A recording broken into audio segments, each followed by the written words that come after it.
August 21st through Labor Day by NFL Ticket Exchange, powered by Ticketmaster. Buy and sell tickets at NFLTicketExchange.com. The Vikings and Oakland Raiders are set to do battle in the first preseason game of the 2014 season. For more on that, let's go to the sidelines and former Minnesota Vikings linebacker Ben Lieber. Well, guys, it's no secret. If you want a great defense, you have to stop the run. An area where the Vikings have really fallen short the last couple of years. So what they do in the offseason, they go out and get head coach Mike Zimmer. Defensive philosophy of stopping the run, a stout defensive line. The first free agent signing, Linval Joseph, the prototypical run stuffer. He'll have a chance tonight to figure out if he's the guy and the key cog to this defense. And for more on the Vikings, here's Greg Coleman. Thanks, Ben. You know, everybody knows that Adrian Peterson is going to carry the bulk of the mail. But with Toby Gerhart gone, who's going to be that all-important backup? A lot of eyes have turned to third-round pick Jerick McKinnon, number 31. His speed, his versatility, and pass-catching ability out of the backfield make him one to watch. Guys, Paul, PA, back to you. All righty, Greg, let's take a look at the keys to the game.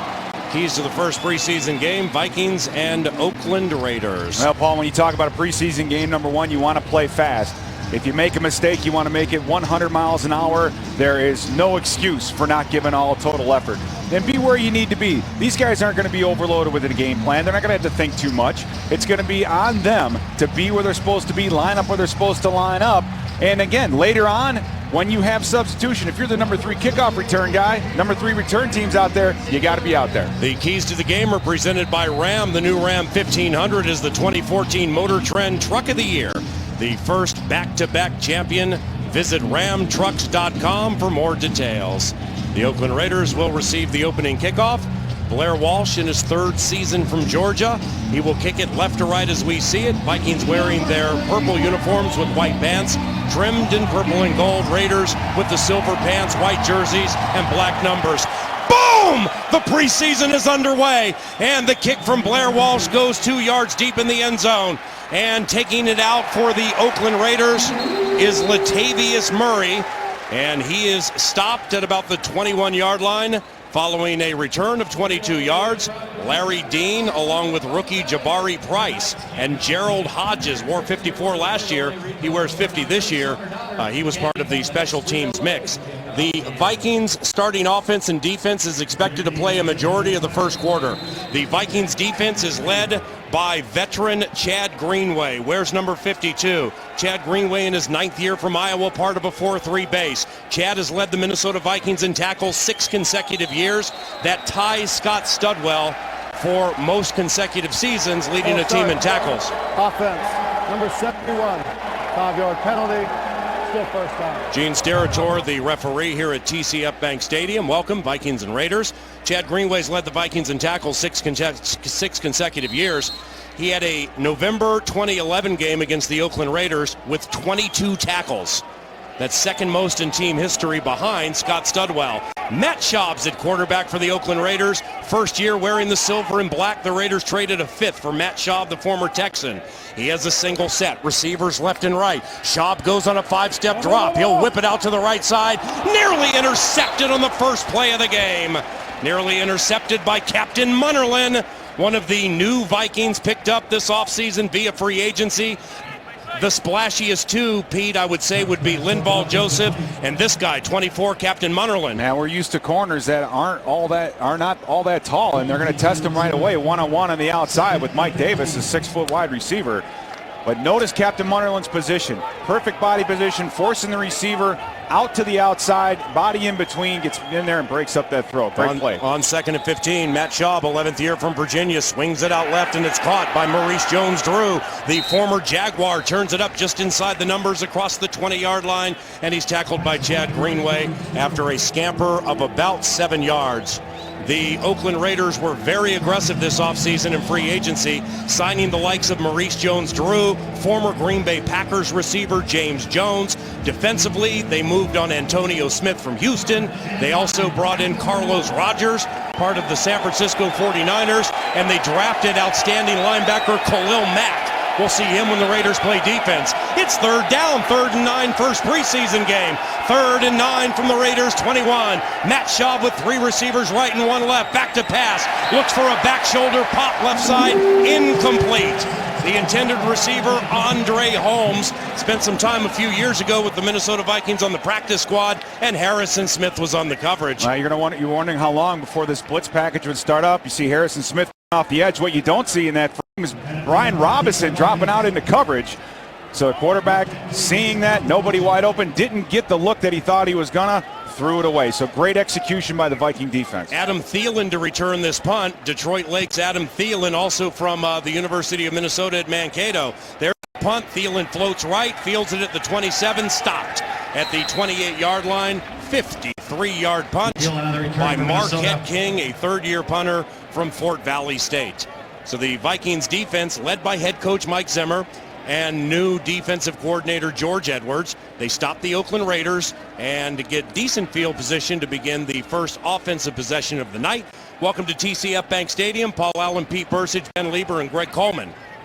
We are a simulcast on KARE 11 and FM 100.3 The Fan. 13:55 to go in the first quarter.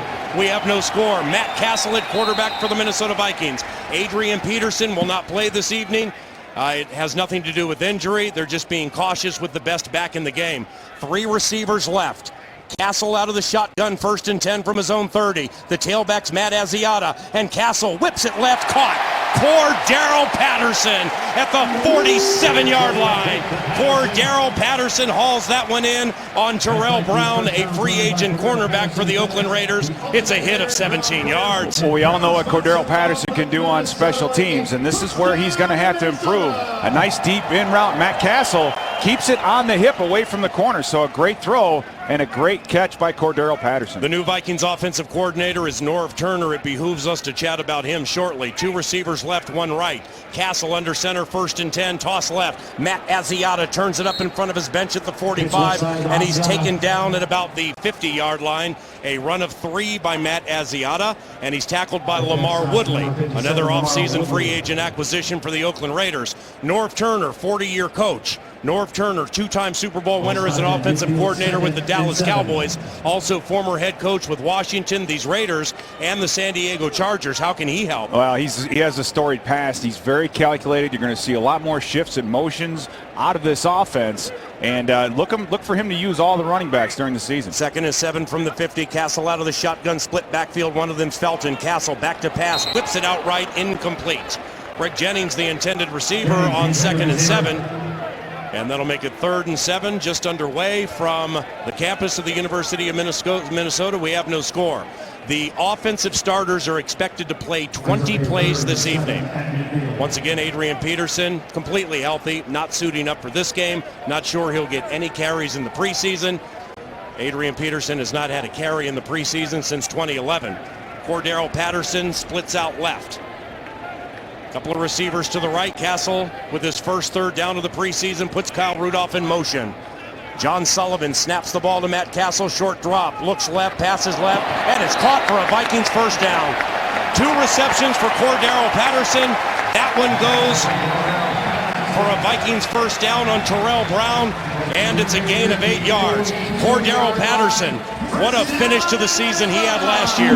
In his final 5 games, he had 6 touchdowns, 3 receiving, 3 via the run. In his first 12 games, Pete, only 1 via receiving or run. Man, that's exactly what he needs to get better at. A tight one-on-one coverage by Terrell Brown. And you see, again, Castle with the great placement of the ball. Cordero Patterson reaching back, one-arm grab. So it's great to see him be so involved in the passing game early. 2 catches, 25 yards for Patterson as Matt Castle goes on a deep drop, play action, hit from his front side, and he is sacked.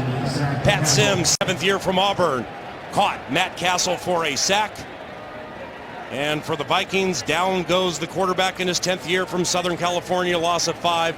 2nd and 15, sack, Oakland Raiders. Now you had a little bit of a play action protection, and the rush actually came from up the middle. John Sullivan letting the defensive lineman get around him and get to the quarterback. So again, these protections are new, these actions are new, and these guys, they look that way a little bit right now. 2nd and 15, 2 receivers right, Patterson left. The handoff goes to Matt Asiata out of the shotgun, gets some room up the middle, shakes on Charles Woodson at the 40, and Asiata's taken down at the 37. I know he scored 3 touchdowns against the Eagles last year, but save that play. He just shook on a Hall of Famer named Charles Woodson. Now, one of the things that Norv Turner, when we talked to him about the running back position, is Matt Asiata was one of his favorites. He loves the fact that he started as a tailback. Yeah, we gave him some shots at fullback, but he mentioned how smart he is, how he runs. He's able to keep his shoulders square and get downhill, and he can read those blocks up front because this is kind of a man blocking scheme. 3rd and 6, first Vikings offensive possession of the preseason. The team's 1 of 1 on 3rd down. Castle back to pass, faces the blitz, dump right, caught. Greg Jennings at the 30, turns it up to the 25, and he's taken down. A 13-yard connection, Castle to Jennings, and a first down for the Minnesota Vikings. Well, the Raiders showed up playing man-to-man on that key down, and you're going to see Jennings just take Carlos Rogers and run that pick. So a nice rub with Rudolph, and then Jennings coming right off the outside. So the Viking receivers, they saw that man-to-man. They had the exact correct route to beat man-to-man. Nice play, well executed. Offensive line for the Vikings, left to right, Matt Khalil, Charlie Johnson, John Sullivan, Brandon Fusco in the behemoth. Phil Lodeholt, first down, 1st and 10 from the Raiders 25. No score in the first quarter. Castle under center. Looks to swing it out left. It was risky, but it was caught by Asiata at the 30. Turns it up far side of the field, hit at the 25. Taken down at the 23. It's a gain of 2. It's 2nd and 8, and Terrell Brown in his 8th year from Texas on the tackle. 9.5 minutes to go in the first quarter. The Vikings defense forced Oakland to punt after a 3-and-out. Captain Munnerlyn nearly had an interception. Harrison Smith came on a very, very effective blitz, and a Vikings possession that began at its 30 now has its 2nd and 8 from the Raiders 23. Cordero Patterson, 2 receptions, 25 yards. He split right. He'll have company in the shape of Red Ellison. Greg Jennings left. Castle goes back to pass. He's looking left. He'll swing it left. Caught. Rudolph. 5. Touchdown! No, they say he was out at the 1. Listen to the crowd. Let the refs have it. 22-yard reception. 1st and goal or touchdown. It doesn't matter. The Vikings offense is starting the preseason splendidly. And that was the first play that we hadn't seen Rudolph run or move before the snap, but you see Jennings clear the zone. Rudolph runs a corner. They call that a scissors route. Oh! And his foot hit the ground before he could get that ball over the pylon. So what a great effort. You want to see more Rudolph. We'd love to see him as a threat inside of the red zone. And that gives you some vision there of how he's lost some weight and how he's looking as an athlete. 1st and goal inside the 1. Rudolph's misfortune may be Matt Asiata's benefit. Gets the call up the middle. Touchdown Vikings! A 1-yard plunge by Matt Asiata. And the TCF Bank crowd is loving its Minnesota Vikings, leading the Oakland Raiders 6-0. I think most importantly, Paul, it was a long drive, a well put together drive, and you see Matt Asiata on this play. Watch that line of scrimmage move as those offensive linemen, Phil Lodeholt there, clearing the way for Matt Asiata to come in there. So now we're going to get to take a look at the extra point from the 15-yard line. Yep, it's a 33-yard try for the first 2 preseason games. Snapped by Loeffler, put down by Locke, and banged through by Blair Walsh. The Minnesota Vikings marched 70 yards, almost got in with Kyle Rudolph, but finished it off with Matt Asiata, and in the first quarter take a 7-0 lead over the Raiders. Minnesota Vikings football on the Vikings Entertainment Network. 7-0 Vikings. Tonight's American Family Insurance impact player is Cordero Patterson. Now you look at his production last year, 10.4 yards per reception. Even more impressive is 13.2 yards per attempt. He just had more juice in the tank last year. His key this year is to operate and run routes, be part of this offense. We saw a catch in man-to-man, great one-handed catch, and a nice dig reception. He looks fantastic. 2 catches, 25 yards for the second-year guy from Tennessee. Bang, Blair Walsh. knocks it out of the easternmost end zone. The impact player was presented by American Family Insurance, helping you protect your dreams. The Vikings lead the Raiders 7-0. This is Minnesota Vikings football. Ball on the Vikings Entertainment Network.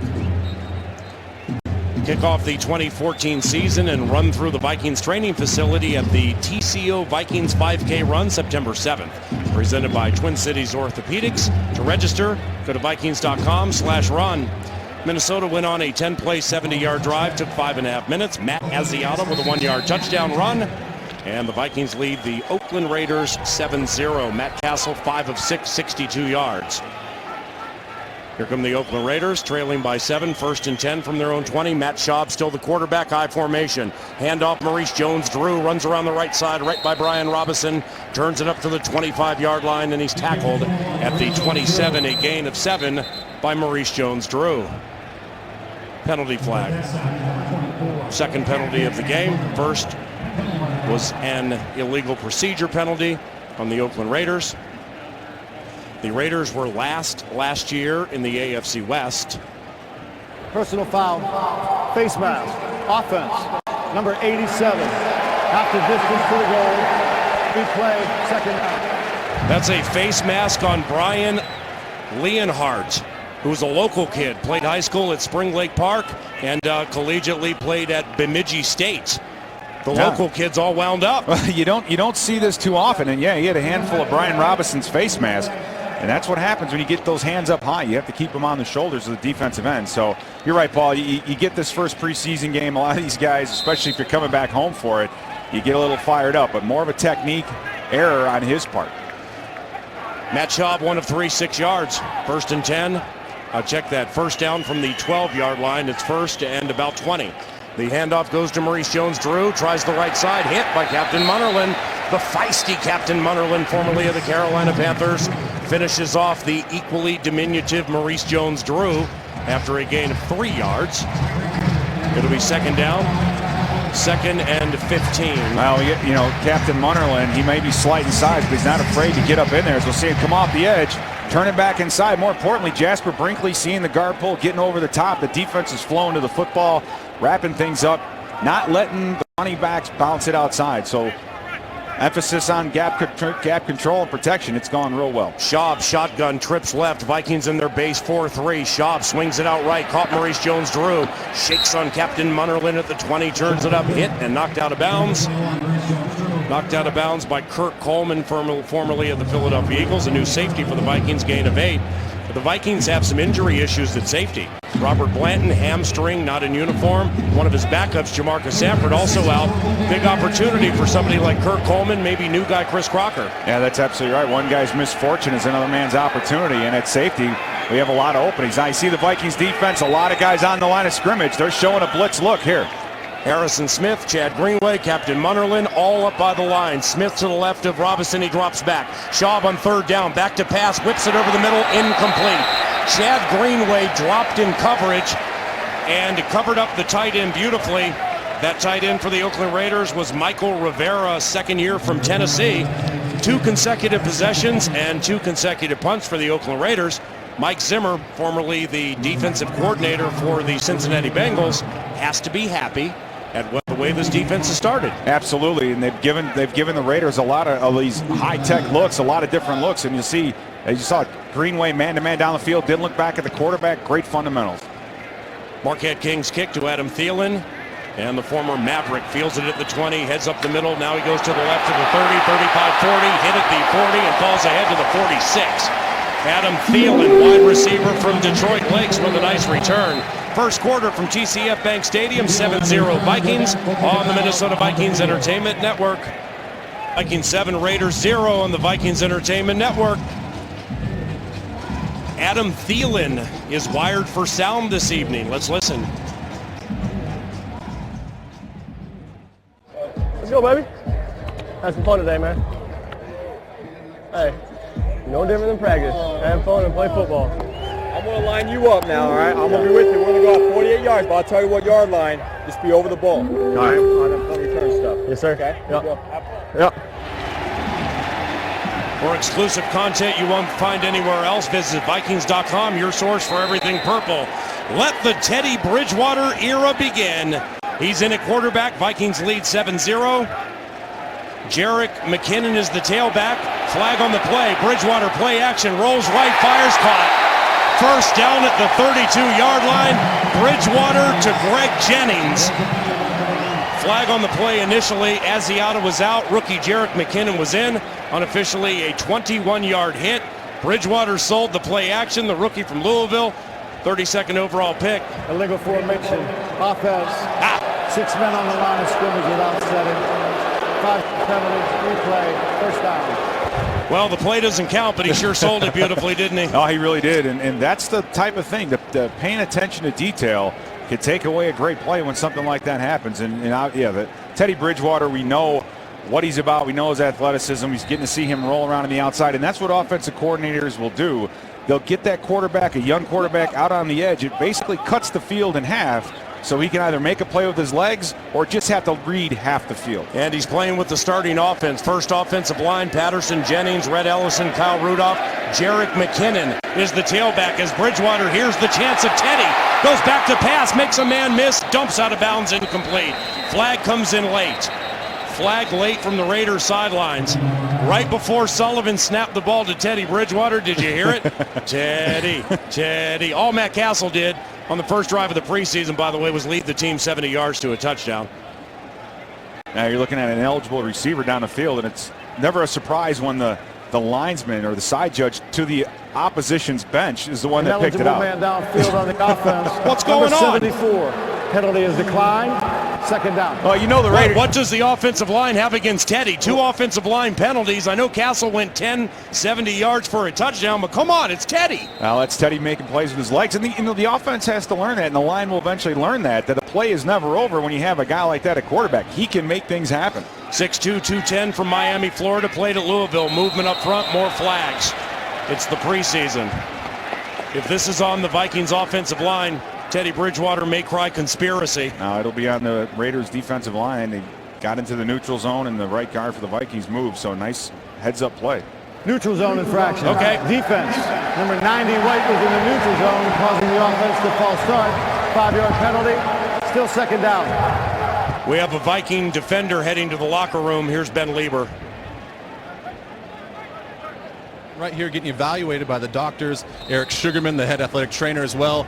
They all kind of just nodded, gave each other a look, took him back to the locker room for an apparent head injury. It doesn't look too serious, but we don't know if he's going to return this game. That name, in case you missed it, was Mr. L. Raymond. Teddy Bridgewater with his NFL debut, first preseason game in a 7-0 lead. He'll hand the ball off to the tailback, the speedy third-round pick from Georgia Southern, Jerick McKinnon. Right side across the 50 to the Raiders' 46, sprint of 7. And he's taken down by Nick Roach in his 8th year from Northwestern. Teddy Bridgewater stands 6'2", 210 pounds. He's only the 4th quarterback the Vikings have drafted in the first round in franchise history. Posted a 27-9 record as a starter at Louisville, starting his final 38 games. He also earned his bachelor's degree in December of 2013, majoring in sports administration. 3rd and 3 for the Vikings, leading by 7 in the first quarter from the Raiders' 47. Teddy Bridgewater out of the shotgun. He'll dump over the middle to Jerome Simpson, incomplete. Jerome coming on a cross. The Raiders blitzed Bridgewater. Flag on the play. Pass interference. Raiders. If the autumn wind is a Raider. Prior to the pass, holding, defense, number 23. Automatic. First down. If the autumn wind is a Raider, this summer night is a Bridgewater. Well, Teddy doing a nice job hanging in there during the blitz, some line games up front, but man-to-man across the board, and Cordero Patterson is obviously interfered with by Terrell Brown. So Terrell Brown kind of having a rough time covering Cordero Patterson man-to-man anywhere on the field, and that's what you like to see. You like to see a receiver putting stress on a cornerback, making the guy be an athlete. Bridgewater takes the snap, gives it to Jerick McKinnon after faking a pass left. Jerick runs to the left across the 40, following the blocking of a pulling right guard Brandon Fusco. Left guard Charlie Johnson and center John Sullivan is taken down after a gain of 4 yards at 2nd and 6. Bridgewater played 3 years at Louisville. Last year, 31 touchdowns, 4 interceptions. Pete, he threw the ball 427 times last year. and only had 4 picks. Well, that's important, and we'll see if that translates into the NFL. That means being a good decision maker and not trying to force anything when it's not there, and that's what you need to be in the NFL. Completed 71% of his passes. Bridgewater under center, toss left to Jerick McKinnon, shakes a tackle at the 40, bam, blasted it at the 37-yard line, and he was hit and taken down violently by Justin Tuck in his 10th year from Notre Dame. Justin Tuck won multiple Super Bowls with the New York Giants. 4:15 and counting to go in the first quarter. Matt Castle led the Minnesota Vikings on a 10-play, 70-yard drive, took 5.5 minutes. Matt Asiata capped it off with a 1-yard touchdown plunge. There's Norv Turner. You see Norv up in the booth, and that's one of the things he likes about being up there is that he can see. He doesn't have to rely on anything. He gets a better feel for the game up there. He just needs to have somebody on the sidelines he can trust. 3rd and 4 from the 36. Bridgewater shotgun, gives it to McKinnon. Weaves his way to a Vikings first down, bumps it out to the left of the 30. Stiff arm at the 25, out of bounds. At the 23-yard line, first down. Needed 4. McKinnon ran for 12. Well, we're 2 series into this drive, and I've seen more offensive linemen pull than I saw, I think, almost all last year. Now, Jerick McKinnon, Paul, I think has a tremendous opportunity this year, and that is to fill that void on 3rd down. And talking to Norv Turner, what surprised me wasn't Norv not talking about how he's a good athlete, how he's this. He mentioned his intelligence, and he mentioned his toughness, and he mentioned his work ethic. And I think there's a spot for a running back on this team to be the 3rd down pass protecting, pass receiving. And with a guy like Darren Sproles in the past for Norv Turner, this kid might fill that void. McKinnon, 3rd-round pick for the Vikings, 96th overall. More on Jerick and the offense. Timeout on the field. Vikes 7, Raiders 0. This is Minnesota Vikings football. Teddy Bridgewater's in the game on the Vikings Entertainment Network. Tonight's player spotlight presented by Chrysler, the best running back in the NFL. He's Adrian Peterson. Now, and he's not playing today not because of injury, but because he's the 2012 MVP, 6-time Pro Bowler, 3-time first-team All-Pro, 10,000 career rush yards, Paul. And I remember when he was drafted, it was the first year when I started sitting in the booth, getting a chance to see every play that man has made. It's been fabulous. Let's just hope he starts the season this year like he did last year. First down Vikings. Bridgewater shotgun. Dump right. Caught Cordero Patterson. Near side 20. Inside the 15. Now he's pushed out of bounds at about the 12-yard line. 3 receptions for Cordero Patterson. 3 receptions for 38 yards. 1st and 10 Vikings. By the way, that player spotlight provided by Chrysler. All the things that make a born maker made this. The all-new Chrysler 200 with available all-wheel drive, America's import. Nice play by Teddy. Yeah, nice play by Teddy. Just getting a nice underneath crossing route through. A little bit on the back shoulder, but that's okay. Guy with Cordero turned down the speed and got around the corner. This Raider defense they've been on the field a lot this first quarter, and it's starting to show. Offset eye left, Bridgewater under center, gives it to McKinnon, rolls around to the right to the 10, upended at the 8-yard line. That'll be a short gain for Jerick McKinnon. A gain of 3 yards. Jerick McKinnon, a standout on both sides of the ball at Georgia Southern, taken in the 3rd round. Played some quarterback, cornerback, wide receiver, running back, return punts, return kicks. He had 42 rushing touchdowns at Georgia Southern. He also caught 38 touchdowns. He had a couple of 2 interceptions defensively and threw for 12 touchdowns. That would be multifaceted. Bridgewater back to pass. Oh, Teddy dropped the ball. It's up for grabs at the 20. Vikings lead 7-0. Teddy dropped the ball, and the Vikings have recovered the fumble. They hit Teddy. Well, he just took too long. I mean, credit the Raiders defense with good coverage down the field as we have a Raider down taking a knee. But for Teddy Bridgewater, he has to make a decision. And at this point in the field, you can just throw it out of the back of the end zone. He's trying to make a play out of nothing and giving ground and rolling out. But at this segment of the field, when you're this deep, this near the red zone, you just want to throw it out the back and live to play another down. Bridgewater 1 of 2, 13 yards, timeout on the field. Vikings lead the Raiders 7-0. First quarter on the Vikings Entertainment Network. Vikings football on the Vikings Entertainment Network. Tonight's Getting Social, presented by the Minnesota State Lottery, comes from Chris Cordella, probably to @Pete Bursich. I know it's only preseason, but so pumped to see how my @Vikings are going to look this hashtag season. Beat the Raiders, hashtag Skull, @Teddy Bridgewater in the game. Looking to continue a nice evening for 3rd down conversions for the Vikings. The team is 3 of 3, leading 7-0 over the Raiders. Bridgewater with his first audible. in the National Football League. He's 1 of 2 for 13 yards. 3rd and 19. He'll check into a run to Jerick McKinnon, right side across the 20, hit at the 15. And he falls ahead to about the 13-yard line, run of 8 by the rookie from Georgia Southern, from the rookie from Louisville. Blair Walsh in for a field goal try. Last year, Blair Walsh was 26 of 30 on field goals, 2 of 5 from 50 and beyond. After setting NFL records in his first season for perfection from 50 and beyond. Second-year punter Jeff Locke, Blair's roommate, holds the long snapper, is the long-tenured Colin Leffler. 30-yard try, right-footed kick is up, and it's good. And with 54 seconds to go in the first quarter, the Minnesota Vikings take a 10-0 lead. Time for some analysis from Pete Bursich. Well, Matt Castle leads the team 10 plays, 70 yards. Matt Asiata finishes it off with a touchdown, a 1-yard plunge. Teddy Bridgewater enters the game, has some good moments. They close with a field goal. You couldn't ask for a better opening quarter for the Viking offense. The defense getting 2, 3 and outs, punt return by Thielen. So you're seeing the defense set up the offense, and the offense putting points on the board. So, a very impressive first quarter for the Minnesota Vikings. It's time for Vikings trivia, presented by Mills Fleet Farm. Take a peek at this trivia question. There's Teddy Bridgewater talking to Scott Turner, North Turner's son. He's the quarterback's coach. Name the 6 Vikings Hall of Famers who participated in Super Bowl versus the Raiders. Well, I know that I think the trick question is David Casper, who was on the Raiders, I believe, at the time, and then snuck over to the Vikings later on. Alan Page. So that's 2. He's giving you the answer. Eller. You're the historian. No, I know. You went to Notre Dame. I went to Pasadena City College. Be smart. What about the coach? But Grant, boom! Oh, sorry, we can't finish it. There's the kick. Vikings trivia presented by Mills Fleet Farm. We love it. Ron Yari?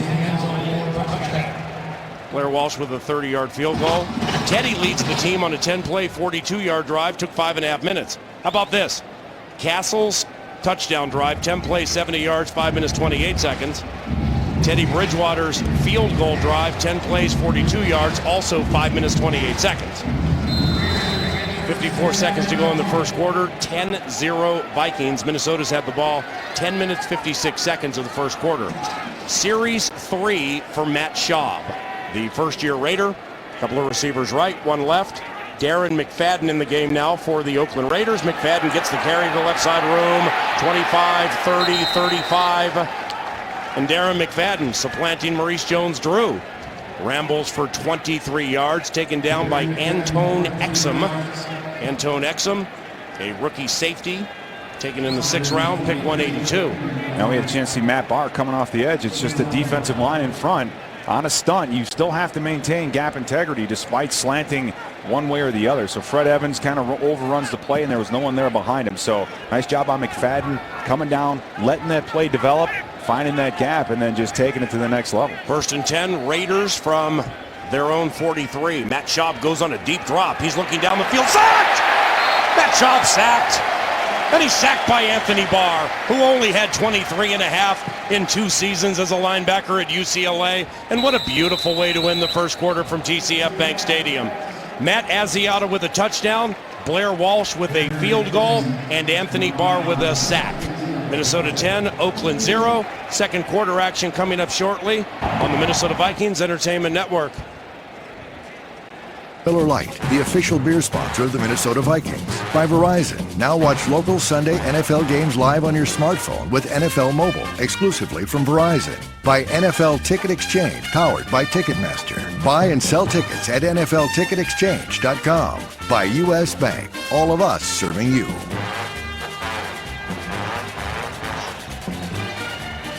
Gorgeous evening in downtown Minneapolis. Pete Bursich, Paul Allen, Ben Lieber on the sidelines.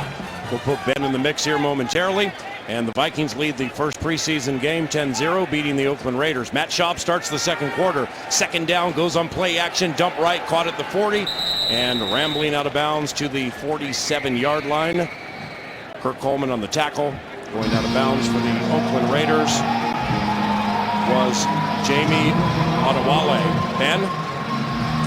Hey guys, not surprising we have Adrian Peterson not playing today, but what is a little surprising, let's go back to the offseason. you're not one to really get vocal about your feelings with this team. Leslie Frazier gets fired. You're approaching your third coach in 8 years with this franchise, and you expressed a little displeasure with the way things are going. They hire Mike Zimmer, Norv Turner, they get Teddy Bridgewater, and then recently you said you've bought back in and you're ready to let it ride. What changed in your mentality towards this franchise? Really just them making that step and bringing in Zimmer, and then bringing in Coach Turner. You know, two guys. I heard a lot about Coach Zimmer because Turner. I've seen his offense, and I knew what he was bringing to our team. So my interest got sparked back into it. And they've proven right so far. Well, another guy that they did draft is Jerick McKinnon. You've kind of took him under your wing, but also Matt Asiata's played very well too. They had two guys battling for that number 2 spot. What sort of advice have you told both of them? Just to keep working hard. You know, come out here today. It was a good opportunity for them to get some film, something on tape. And, this is what you've been doing your whole life, playing football. So go out, make sure you're executing, and leave it all out there on the line. All right, man. I always enjoy the time. Thank you very much, and good luck to you. Adrian Peterson averaged 4.5 yards per run last year and had 10 rushing touchdowns as Matt Schaub on third down, back to pass, whips it right, incomplete. Sean Prater knocked it away from the intended Raider, and the Oakland Raiders still have not crossed the 50-yard line. 13:51 to go in the first half. Raiders have yet to cross the 50, and this will be another punt for Marquette King. Adam Thielen to receive it. Thielen back in here, 15. Taking the punt. Wide snap, King brings it in, end over end punt, returnable. Thielen fields it hip high at the 20, heads to the right, gets loose at the 25 to the 30 in front of his bench, impressing his coaches to the 40, lowers the helmet at the 42 and grinds his way to the 43. Adam Thielen. 24-yard return by Adam Thielen, who is mic'd up by the Vikings Entertainment Network tonight. You'll hear more about that, and we'll continue the game. The Vikings lead 10-0 on the Vikings Entertainment Network. Adam Thielen, second-year receiver, punt returner, wired for sound tonight. Here he is.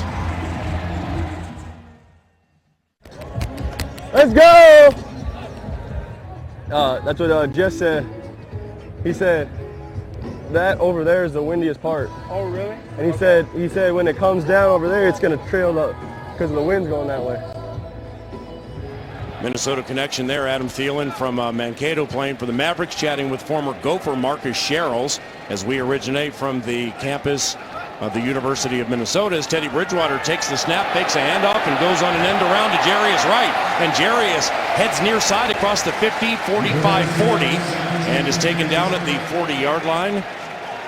He is tackled by Brandon Ross. A 17-yard piece of trickery. Teddy Bridgewater to Jarius Wright. By the way, with that Adam Thielen mic'd up. For exclusive content you won't find anywhere else, visit Vikings.com, your source for everything purple. Yeah, first time we get to see Jarius Wright with the football and again, making plays. That's, again, the Norv Turner style where you're putting guys in motion and keeping guys off balance. Bridgewater. Quick hitter left of Thielen on a slant, incomplete at the 35 on 1st and 10 from the 40. You know, you go back and you listen to him being mic'd up, Thielen. Norv! There's Norv right there.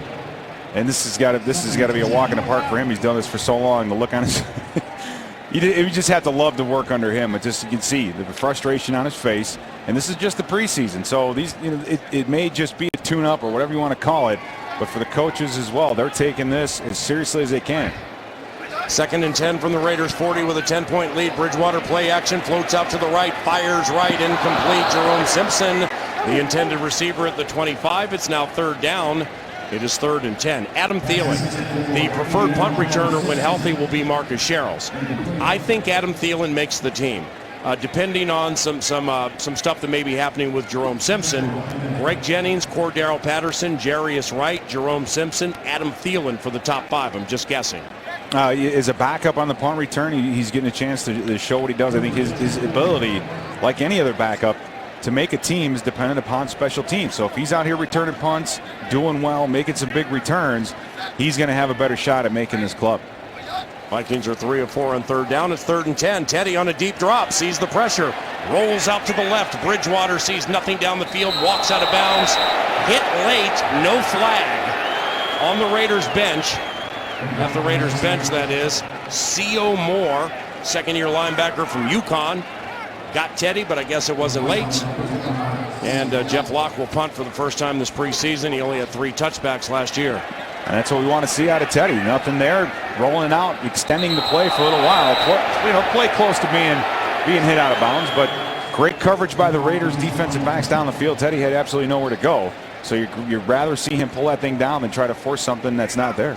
Jeff Locke dropped 23 inside the 20 last year. Second-year punter from UCLA with the Aussie-style end-over-end. Denarius Moore calls for a fair catch with his heels on the 10. Raiders ball. They haven't crossed the 50 against this Vikings defense. 10-0 Vikings in the second quarter. This is Minnesota Vikings football. It's Vikings football on the Vikings Entertainment Network. 10-zip Vikings. If you haven't seen the live cam that overlooks the new stadium site, there is a link on the home page at Vikings.com where you can check it out live. It's very, very cool. We are on the campus of the University of Minnesota for a couple of seasons, then into the new spot in 2016. 10-0 Vikings, 12-13 to go in the first half. The Raiders have a new quarterback. It is Derek Carr, a rookie from Fresno State. He's a rookie. Cordero Patterson is in his second year. Ben Lieber is with Cordero.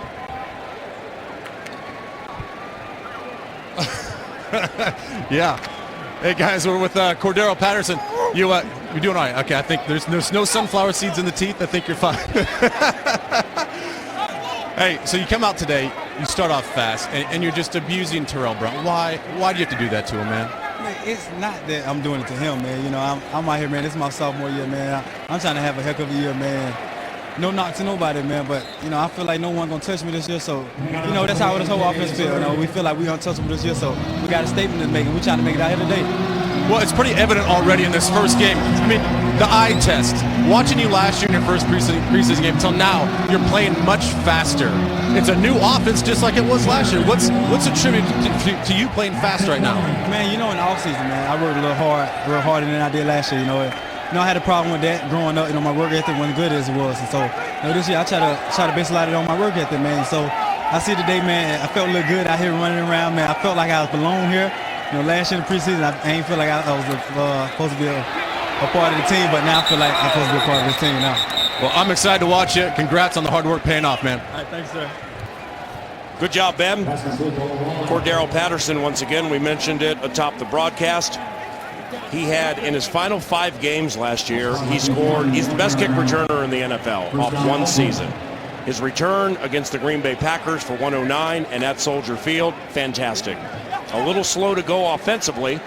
In the first 12 games, he had 1 receiving touchdown. In his final 5 games, Cordero Patterson 6 touchdowns, 3 via catch, 3 via run. First down, Derek Carr, David's little brother, back to pass, wheels it left, incomplete, swatted away and knocked away by Derek Cox, a free agent cornerback formerly of the San Diego Chargers. Derek Carr, by the way, a second-round draft pick by these Raiders.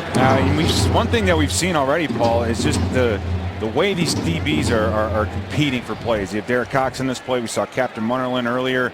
Just tight coverage, good fundamentals. These guys are seeing things happen in front of them and exploding. So I think the cornerback position right now looks much improved. Anthony Barr still in the game. He has a sack. Carr whips it out to the right, and it's caught.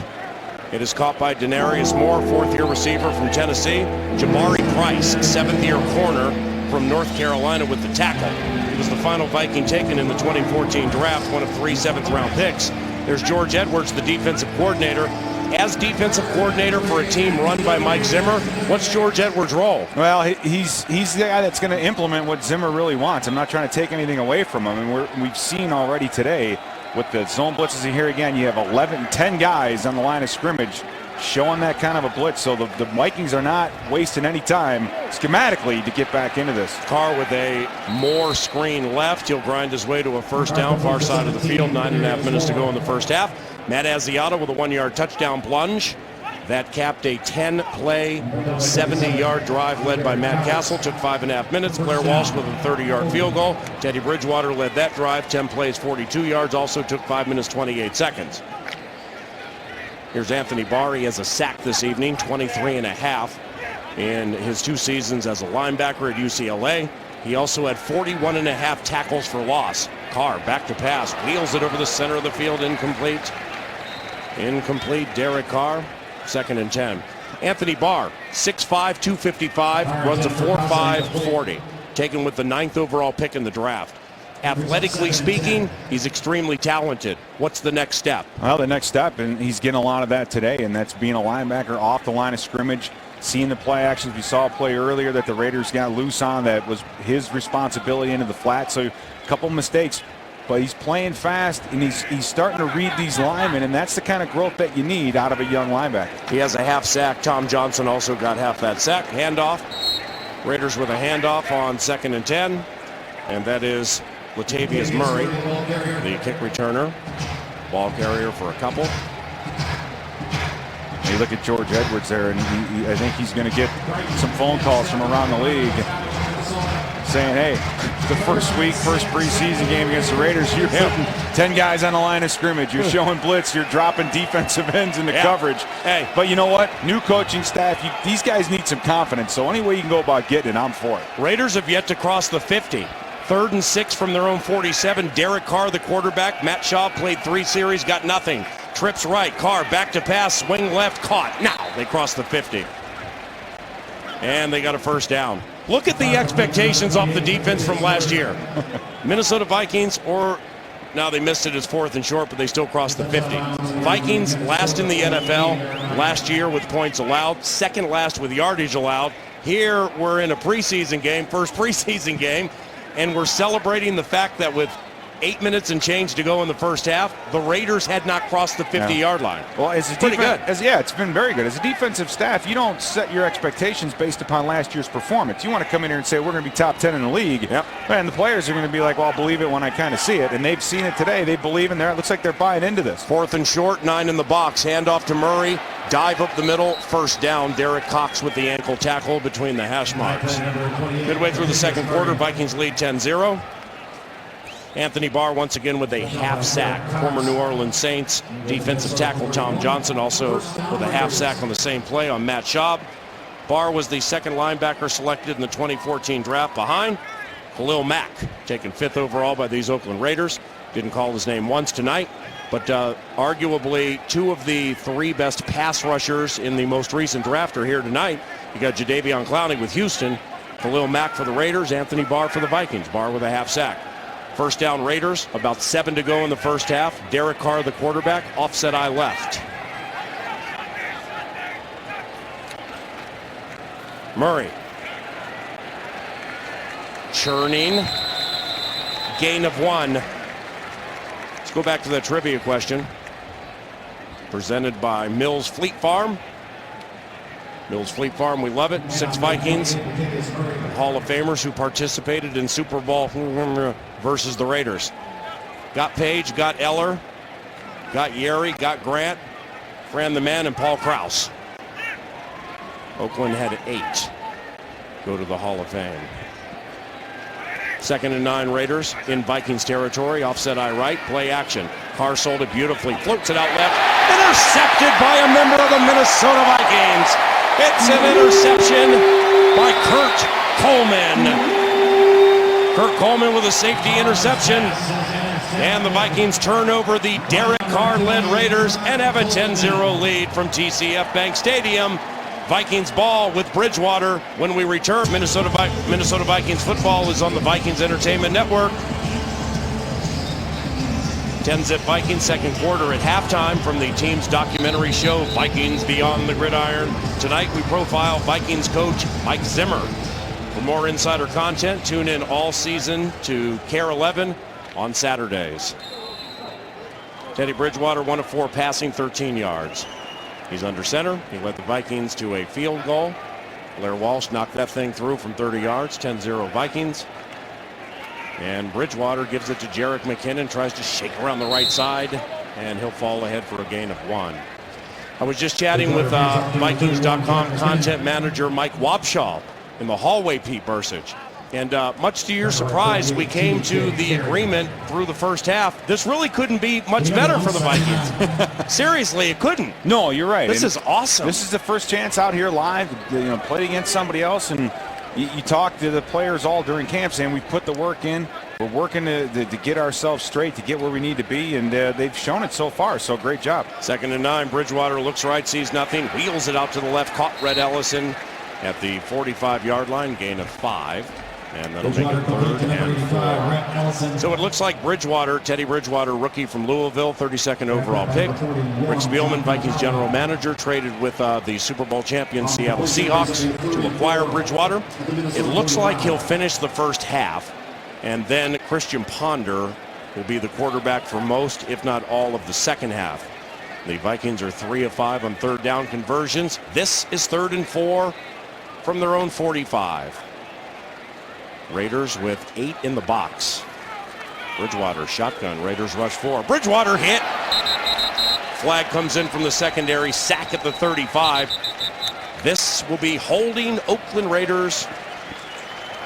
Holding on the Oakland Raiders. Nullifying the sack. Yeah, the Raiders have struggled in man-to-man already tonight. Prior to the pass, holding, defense, number 35. 5-yard penalty. Automatic first down. Automatic first down for Teddy Bridgewater and the Vikings. Yeah, and Teddy's been lucky in a couple of sacks already today. Penalties downfield and the Raiders back end. So the Raiders defensive backs struggling tonight. Again, keep up man-to-man basically with the wide receivers. And when you have these holding penalties, it usually means you're either out of position or you're just not moving your feet and being an athlete. So for the Raiders, they have some work to do on the back end. First down, Bridgewater. Handoff McKinnon, near side, lowers the shoulder at the 45, walks out of bounds, gain of 5. 2nd and 5, clock winds away. The Vikings have 2 timeouts remaining this half, the Raiders 3. What do you think of that Jerick McKinnon pick in the 3rd round? Option quarterback at Georgia Southern, ran it, caught it, threw it, played DB. That's the thing with most great athletes. If you're going to play like at Georgia Southern, and they have him show up on so many sides of the ball in so many capacity, so many different ways. He's definitely a talented athlete. He definitely knows the game of football. So you just got to find a role for him. Bridgewater zips it out right, caught Jerome Simpson for a Vikings first down at the Raiders 39. Gain of 6 yards. Jerome Simpson with the reception from Teddy Bridgewater. Bridgewater 3 of 6, 24 yards. Jerick McKinnon 7 runs, 37 yards. Cordero Patterson done for the night, 3 catches, 38 yards. Kyle Rudolph had a 22-yard grab, almost got into the end zone. Matt Asiata finished it off with a 1-yard piece of tough love yardage. 3 runs, 13 yards, and a touchdown for Asiata. Greg Jennings a catch for 13 yards. Bridgewater offset eye right, goes to the rookie from Georgia Southern, Jerick McKinnon. Tries to get around the left side, stiff arm at the 40, taken down at the 37-yard line. Gain of 2 for McKinnon. Now the speed of the teams Georgia Southern faces different than definitely different than even the 2nd and or 3rd team of the Oakland Raiders, the last place operation from the AFC West, because you can tell with Jerick McKinnon when he cuts that thing back and tries to circumnavigate the defense, they're a lot quicker to the ball than he expects. No question, and it looks like daylight, but it really isn't. And that's right. The speed of the defense, the speed of these players in the NFL is much quicker. But like any good athlete, he will learn that, he'll anticipate it, and he'll start making some better decisions. McKinnon with the run to the right side, and he is stopped.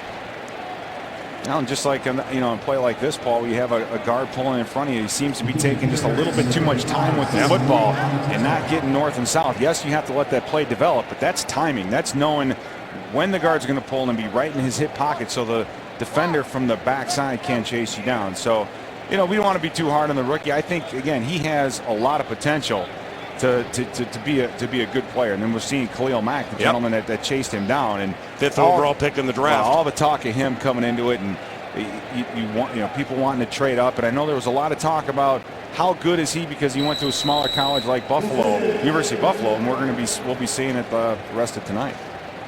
Some Some rookies on defense who will cause a lot of damage this year, Khalil Mack and Anthony Barr. Vikes lead 10-0, 2-minute warning. It's Vikings football on the Vikings Entertainment Network. Former Vikings linebacker Ben Lieber's on the sidelines. Ben, we see Anthony Barr right now, half sack tonight. 6'5", 255. He's a 4-5 guy. What do you think of Anthony Barr's game? I think it's pretty special, man. I've talked to some guys defensively at camp, and they're like, man, this guy's going to be elite. I mean, he's got to figure some stuff out, obviously, in the pass coverage aspect of it, route recognition, things of that nature. But, him getting after the quarterback, he's a pure stud. Third down, Bridgewater, wheels right, incomplete on third down. Ben, last one. The difference between the position Barr plays compared to like Chad Greenway. Does Anthony Barr play the same position you played in the half decade you played here for the Vikings defense? Yeah, that's right. He plays what we call the bubble backer. So he's kind of an exposed linebacker with not really a defensive lineman to cover him up. So what that means is he has to take on a lot more fullbacks, a lot more offensive guards and tackles in the run game. And that's another area that he has to work on. He's never played off the ball with offensive guys coming in his face and trying to block him. So that's something he has to work on as well. But athletic guy, I think he can figure it out. Yeah, he had 23.5 sacks in 2 seasons at UCLA. Jeff Locke's punt is absolutely brilliant. Jabari Price, you want to make the team, make plays like that. Touchback. Sean Prater was also in the mix. When you go out and you go into the end zone, you have to reestablish yourself back in before you touch the football, and I just don't think that Prater got to the ball. There's Denarius Moore. In the field of play, the second player was in the end zone. There we go. There it is. Therefore, it is a touchback. First down. Timeout. Minnesota Vikings lead the Oakland Raiders 10-0. Mike Zimmer feature via Beyond the Gridiron at halftime. More action when we return to Minneapolis on the Vikings Entertainment Network.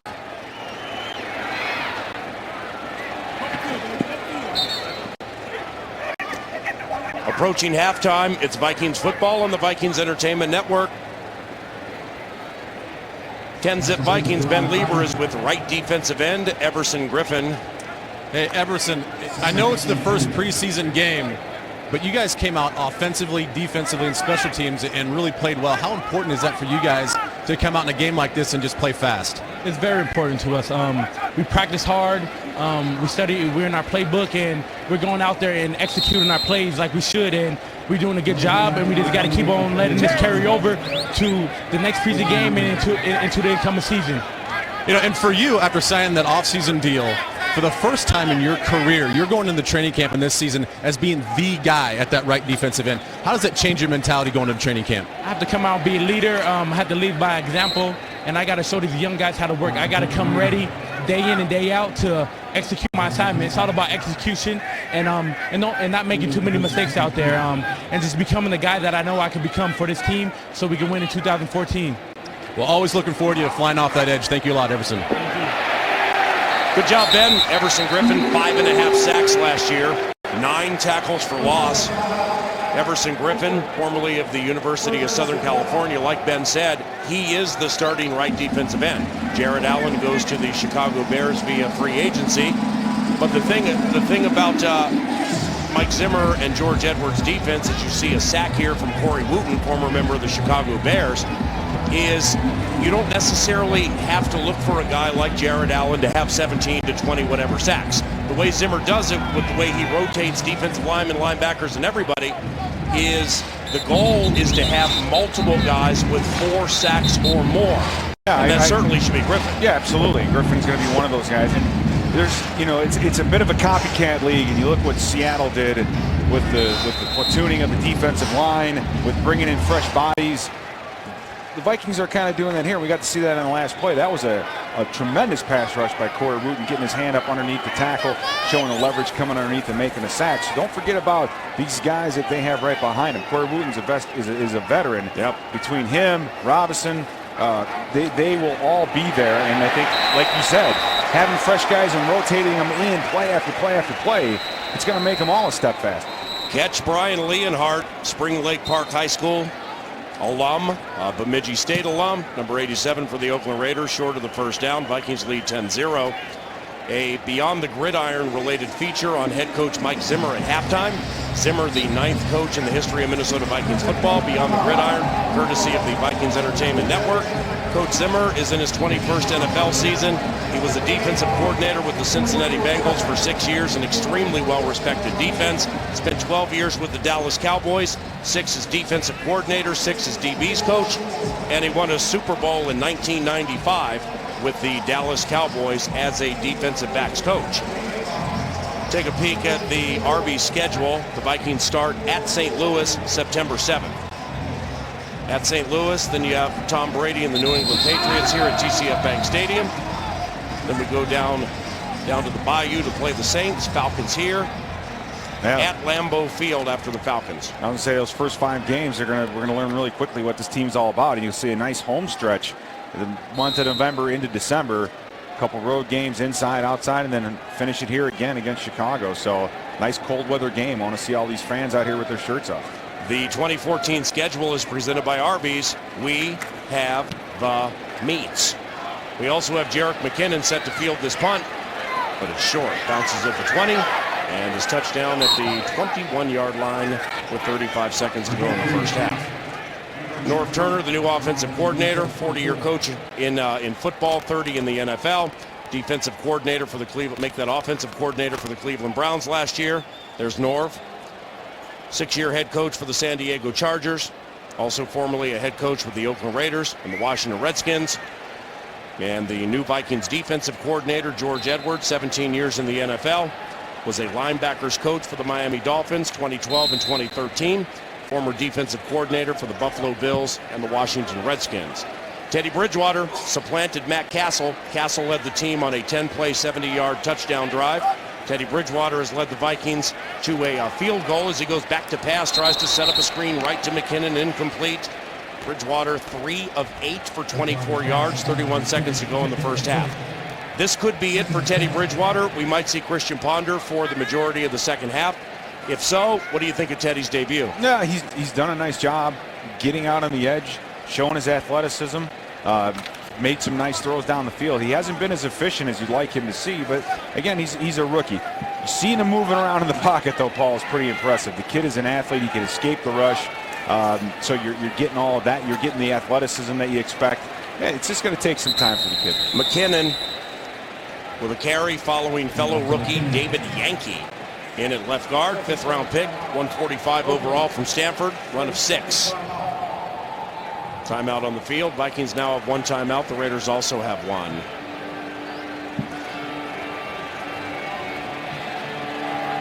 Let's put more of a focus on Teddy Bridgewater, rookie from Louisville. Again, 427 attempts last year, just 4 interceptions. He completed 71% of his passes at Louisville. 27-8 and 35 career starts for the Cardinals. And the rookie profile is presented by Tria Orthopedic Center, the official orthopedic provider of the Minnesota Vikings. And you wonder, you look at him and how highly touted he was coming out, but a bad pro day put such a negative spin on him. You wonder if that workout alone got him to drop as far as he did, because coming into this draft a few months before the draft, he was up there with all the rest of the quarterbacks. Bridgewater shotgun, gives it to McKinnon out of the shotgun, tries to sneak out to the left, nothing. Stopped at the 25. Timeout Raiders. Dennis Allen, coach of the Oakland Raiders, with a timeout. Final timeout for the Oakland Raiders. You know, the Vikings are set to punt here. Defensively, a half sack from Anthony Barr, a half sack from defensive tackle Tom Johnson, former member of the New Orleans Saints, and a sack for Corey Wooten. What is the former Bear Corey Wooten most remembered for in his NFL career? In this building in 2010 on Monday Night Football. He ended somebody's starting streak, didn't he? He slammed down. What was that guy's name again? He slammed down Brett Favre and ended his career on a frigid night at TCF Bank Stadium during a miserable 2010 season for the Minnesota Vikings. Corey Wooten, now a defensive end for the Vikings. Leffler snap to Locke is good. Jeffrey with a fantastic punt. Denarius Moore fields it at the 23, heads to the left. Look at Adam Thielen. Adam Thielen captures the veteran Denarius Moore. Adam Thielen returns punts. Adam Thielen plays wide receiver, and Adam Thielen opening the eyes of special teams coordinator Mike Prefer with excellent punt coverage. And that's, again, how do you make a team as a backup or as a backup wide receiver? It's this. It's making plays on the field. We saw this years ago with a guy named Chris Walsh, as we can all remember, wide receiver from Stanford. So for Thielen, he's taking advantage of every snap that he gets, and that's what the coaches want to see. He's getting excited. He's out there beating people. I don't care if it's returning punts or covering kicks. He's 100 miles an hour. Derek Carr goes to a knee. The Minnesota Vikings head to halftime leading the Oakland Raiders 10-0. Matt Castle led the team on a 10-play, 70-yard drive. Matt Asiata capped it off with a 1-yard touchdown plunge. Blair Walsh also with a 30-yard field goal. Teddy Bridgewater finishes the first half 3 of 8 for 24 yards. A feature on Mike Zimmer coming up at halftime. For Ben Lieber and Pete Bursich, I'm Paul Allen on the Minnesota Vikings Entertainment Network. I haven't played the balance of the first half. For more on the first half, we have an interview coming up shortly.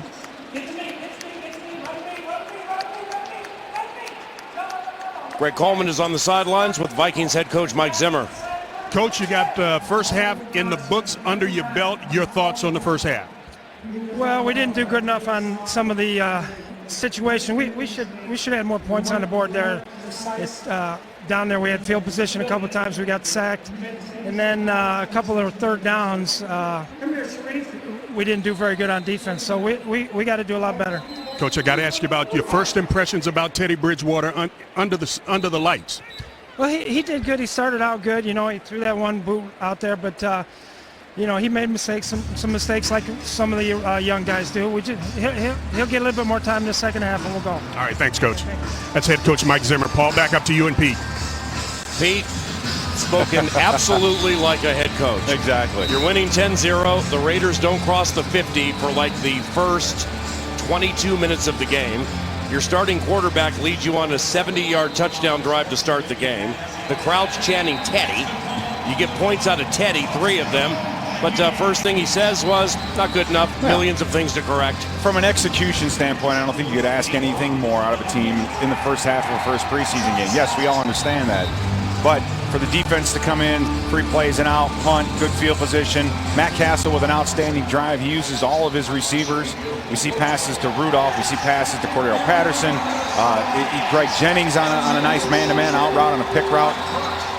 Score, touchdown, defense comes in, holds him again, punt, nice return by Thielen, boom, another short field, and we get a field goal. So that's what you want to see. You want to see guys not making penalties, the right guys being on the field, and from an execution standpoint, I think things couldn't have gone any better for the Minnesota Vikings.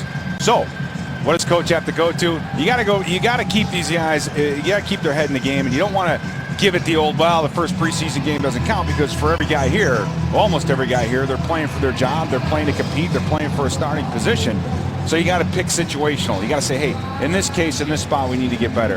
And for a coach who wants to teach and wants to fix, you can't build as much on the things that go well as the things that don't. So I think that's why he emphasized that coming out of the locker room. Boom, Sebastian Janikowski with a kick to rookie Jerick McKinnon, 7 yards deep in the end zone, and the second half is underway. Jerick lowers the helmet at the 18, and he pile drives his way to the 22-yard line, and that's where the Minnesota Vikings will start. Teddy Bridgewater stays in at quarterback. Here are the Verizon game stats presented by Verizon, America's fastest 4G network. Yeah, most of those yards for the Raiders coming in the second quarter. The first 2 drives with Matt Schaub at the helm were not too impressive. Viking defense hold them to 3 and out. So the numbers, they're pretty balanced, and I think that's kind of what again Coach Zimmer was saying about need to do better in certain situations. The Raiders with 66 yards of offense in the first half. Gain of 1 for Joe Banyard, the third running back used in a game in which Adrian Peterson did not play. Adrian has not carried the ball in a preseason game since 2011. Saw some spot duty last year. They went play action to him, but that was about it. Then he was gone.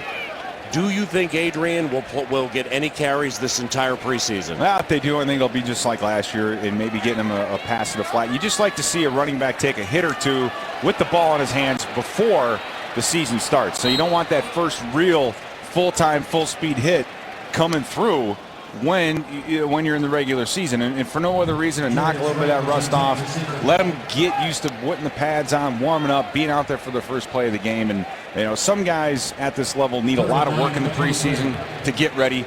Adrian really doesn't. I think he's ready to go right now. But again, you want to get him just enough to get him ready, and for him, let's face it, he only needs maybe 2-3 plays to get ready for a season. It's impressive, but yet this man's whole career has been impressive. More on Peterson momentarily and how he may mesh with new offensive coordinator Norv Turner. Bridgewater, shotgun, 3rd and 9. Steps up, avoids the pressure, dump right. And rambling for a Minnesota Vikings first down after a catch in the right flat is Mike Higgins, third-year tight end from Nebraska, Omaha. Look at Teddy get away from that pressure, Peter. Yeah, we're seeing him move around a little bit in the pocket, and he has an opportunity there to either pull the ball down and run with it or throw it. And again, you want to see him sitting there. You have some green in front of him, gets it off to Mike Higgins, and Mike does a nice little move inside, moves the chain. So a nice decision there by Teddy. Bridgewater under center. Banyard the tailback, play action, deep drop by the rookie from Louisville. He'll dump left, caught Joe Banyard. Tackled at the 38. Back to the former MVP, Adrian Peterson, momentarily. Adrian had 29 receptions last year and 1 receiving touchdown. He has 5 receiving touchdowns in his career, and the top amount of receptions he's had in a season, that memorable 09 season, 43. Norv Turner has running backs that generally catch 50 passes or more during the course of a season. Is Adrian capable of that? I think so, but I don't think that's an ideal role for him. And I think maybe those passes might come down. That's where I say a guy like Jerick McKinnon, there is a position in this scheme, in this offense, for someone who has that kind of talent out of the backfield. And if he can block and he can understand protections, Jerick, I think, has a big head up on being the 3rd down running back. And you would like to have that kind of versatility. We saw it years ago back when I played with a guy like David Palmer. We could get him to check down. He's not going to break it for a touchdown, but he is going to be able to move the chains. As we take a look at Norv Turner there, sitting in the booth, just kind of relaxing, still calling the game. You want that kind of versatility out of the backfield, and personally, I think McKinnon might be that guy. 3rd and short, I formation, line in front of Banyard, and Bridgewater goes to the up back Zach line, and he rolls to a first down to the 45-yard line, run of 2. There you see Matt Khalil, 3rd-year left tackle from USC. In his rookie year, he looked like he was on his way to becoming one of the, if not the best left tackles in the National Football League. By admission of Khalil, he didn't have a great season last year, but finished it okay. What do you think of Matt Khalil this year? Well, he's going to have more of a rookie campaign than he did his 2nd year, and I think that's a part of showing some maturity, is him stepping up and saying, yeah, I was a little bit disappointed last year. I didn't play as well as I wanted to play. But so often when Khalil is not playing well, it's due to an injury. He's not quite 100%, and he's not the one to complain about it. He's going to play even though he's a little bit nicked up. I think the opportunity for this team, though, Paul, is in Charlie Johnson, John Sullivan, Brandon Fusco. A lot of man blocking. You're going to see more centers and guards pull with this style of offense, and we've seen it in the first half. Those guys are man blocking, getting angles, and moving inside. So a pretty impressive showing for the offensive line in the first half of the game. 2nd and 8, Bridgewater swings it left, and it's caught by the lanky Rodney Smith, formerly undrafted from Florida State. 9-yard gain and a first down. Teddy has the offense moving fluidly against the reserves of the Oakland Raiders. Norv Turner, as you pointed out repeatedly, has opted to call Vikings games from the press box level, from the coach's booth. You being a coach as long as you were and playing as long as you did, what's the difference between calling a game elevated in the coach's booth compared to the sidelines? Well, the one thing is you don't have to wait on anyone to tell you what happened. From this angle, you can see everything. You get a feel for the game. You absolutely can tell coverages, so you don't have to have that communication with somebody in the booth. You know right away what's going on. What you do lose, though, is the ability to be on the sideline, to directly talk to someone, to look in. Some coaches love to look in a player's eyes to see if he has it tonight. Is there something wrong? Is he fired up? Is he out of it? That has to go to somebody on the sideline. And one of the reasons that not many coaches sit up in the booth is because they don't have someone on the sideline that they trust with the offense. But Norv Turner does, and I think that from a coordinator standpoint, sitting in the booth is the best place you can be. Teddy, play action, floats right, dump over the middle, incomplete, contact, no flag. On 3rd and very short. Now, you'll see Scott Turner quarterback's coach. That's Norv's son. Scott has extensive National Football League experience. Norv tells me he's able to do things from the booth because of the level of trust he has in his son Scott, running things the way Norv wants them run on the sidelines.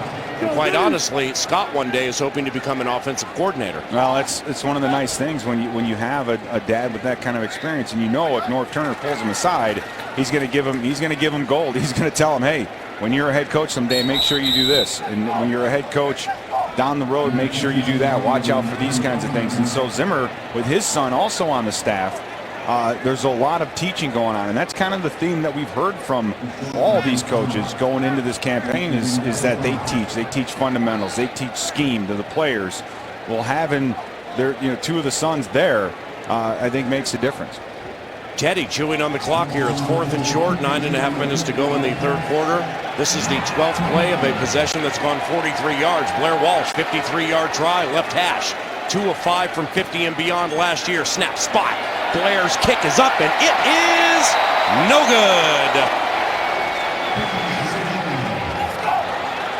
10-0 Vikings, 9:21 to go in the third quarter. This is Minnesota Vikings football. Welcome back to Minnesota Vikings football on the Vikings Entertainment Network. Let's take a look at the Sanford Health Report. Not dressing this evening. Robert Blanton and Jamarcus Sanford, a couple of safeties. Robert Blanton with a hamstring injury, and the health report is presented by Sanford Health. Choose Sanford Orthopedics and Sports Medicine. Paul Allen, Pete Bursich, Ben Lieber, and Greg Coleman on the sidelines. Derek Carr starts the second half for the Oakland Raiders. Played sporadically in the first half. Vikes lead 10-0, 9:21 to go from TCF Bank Stadium. Carr zips it over the middle, caught. Denarius Moore in front of Audie Cole. First down for the Raiders. Captain Munnerlyn is a new member of the Minnesota Vikings. He's a cornerback. With his last 4 interceptions, he has scored 4 touchdowns. Ben Lieber has run him down on the sidelines. Yeah, that's right, PA. He comes to us from Carolina, and he's been an immediate leader in this locker room. Let's just go back for the last 6 months. Carolina Panthers, free agent, new city, new team, instant leader, new defense. How the last 6 months been for you? It's been crazy. At the same time, fun. I love to come to new environments and put my stamp on it, I should say. Just been coming out here with the new teammates, man, trying to win them over. Showing that I can be a leader on and off the field. And it's been fun, man, just to get to know some of the guys in the secondary, especially. To help Xavier Rose grow up a little, and Harrison Smith, all these guys, they look up to me. So I got to come out and show what I'm made of every day. Well, like I mentioned, you were at number 2 defense last year. Carolina's known to have a great defense. And for those guys that you just mentioned, what can you take from Carolina that you can give them some advice? Oh, man, just we got to play hard, man, and be all in one back there. It's about communication, and that's the thing in the secondary. You got to communicate. If you don't communicate, man, you can lose. And we just got to communicate with each other and get better each and every day. And I tell those guys all the time, man, if we communicate, we'll be fine. We'll be fine. We got the talent. We got guys back there, man, that's ball hawks. We got Xavier Rose, man. I think he's one of the best DBs I ever been around, man. He got the size, the speed, and he got the ball skills, man, just to be one of the best to ever play this game. So I got my high expectations on him, man. I really think the kid can be special. Well, I think all of us have a lot of high expectations for this defense, for you. And congratulations on being a Minnesota Viking. Best of luck to you. Thanks for having me. Great job, Ben. Good luck, Captain. Derek Carr zips it right for Denarius Moore, or check that, zips it right. It's an incomplete pass. The intended receiver, former Cleveland Brown, Greg Little from North Carolina. So the Vikings have forced another Oakland Raiders punt. Marquette King on to punt once again. And Jerick McKinnon is back for the Vikings. Adam Thielen returned the punts in the first half. Pete and Ben, after the pause, if we have some time, I'd like to chat with you about the on-field relationship between second-year punter Jeff Locke and third-year field goal kicker Blair Walsh, and how last season went, and what the expectations are for this year. Blair is 1 of 2 tonight on field goals. Excellent punt by Locke. Aussie rolls. Drop that 9-iron inside there at the 5. Stops at the 7. That's all good. Vikings lead 10-0 third quarter on the Vikings Entertainment Network. Works in the NFL. The Vikings Radio Network reaches all of Minnesota and extends into 5 states. To find the affiliate near you, visit Vikings.com. That's where Greg Coleman, Pete Burstich, and yours truly call all of the regular season and hopefully postseason games, with the flagship being FM 100.3 The Fan, and also Twin Cities News Talk AM 1130. Christian Ponder's in the game. 12th overall pick of the 2011 draft. Handoff right side, gains a few. Teddy Bridgewater finishes 6 of 13 for 49 yards. Christian Ponder's in the game, Pete. I think Christian summed up his feelings and his thoughts, and he was pretty candid about it in the media this week, saying, hey, I'm out here, I'm putting out what I can do and trying to show the other teams out there, and he's auditioning for a job come this February. And you don't see that kind of honesty out of players too often, but for Ponder, I think his first couple years have been a lot of ups and downs, and I think he's been humbled by the whole thing. But as a guy with starting experience, you expect him to come out here and complete passes like that. Yep. This game should be running very slowly for him. Left side to backup tight end Higgins, caught at the 25, out of bounds at the 28-yard line. 7 minutes to go in the third quarter. 17-yard connection.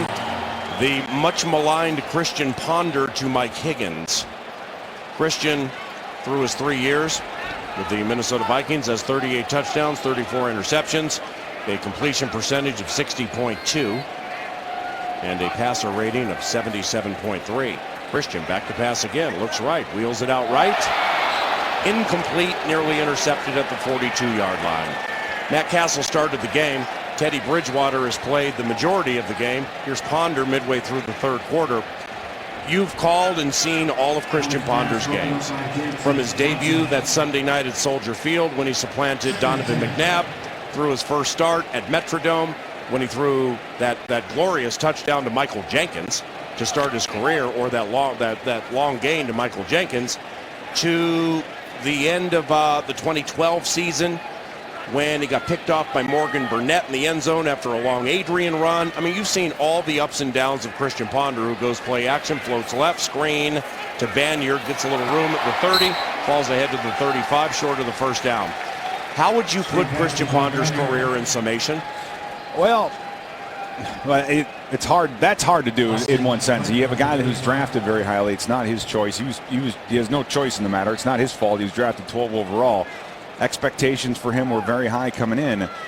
If you're going to look at what kept Christian, I think, from becoming a starter in this league and becoming a good quarterback, I think the one thing is him just staying on the field. Yeah. He gets through a whole entire season, gets to the playoffs, and then misses the most important game of the season, which is the playoff season.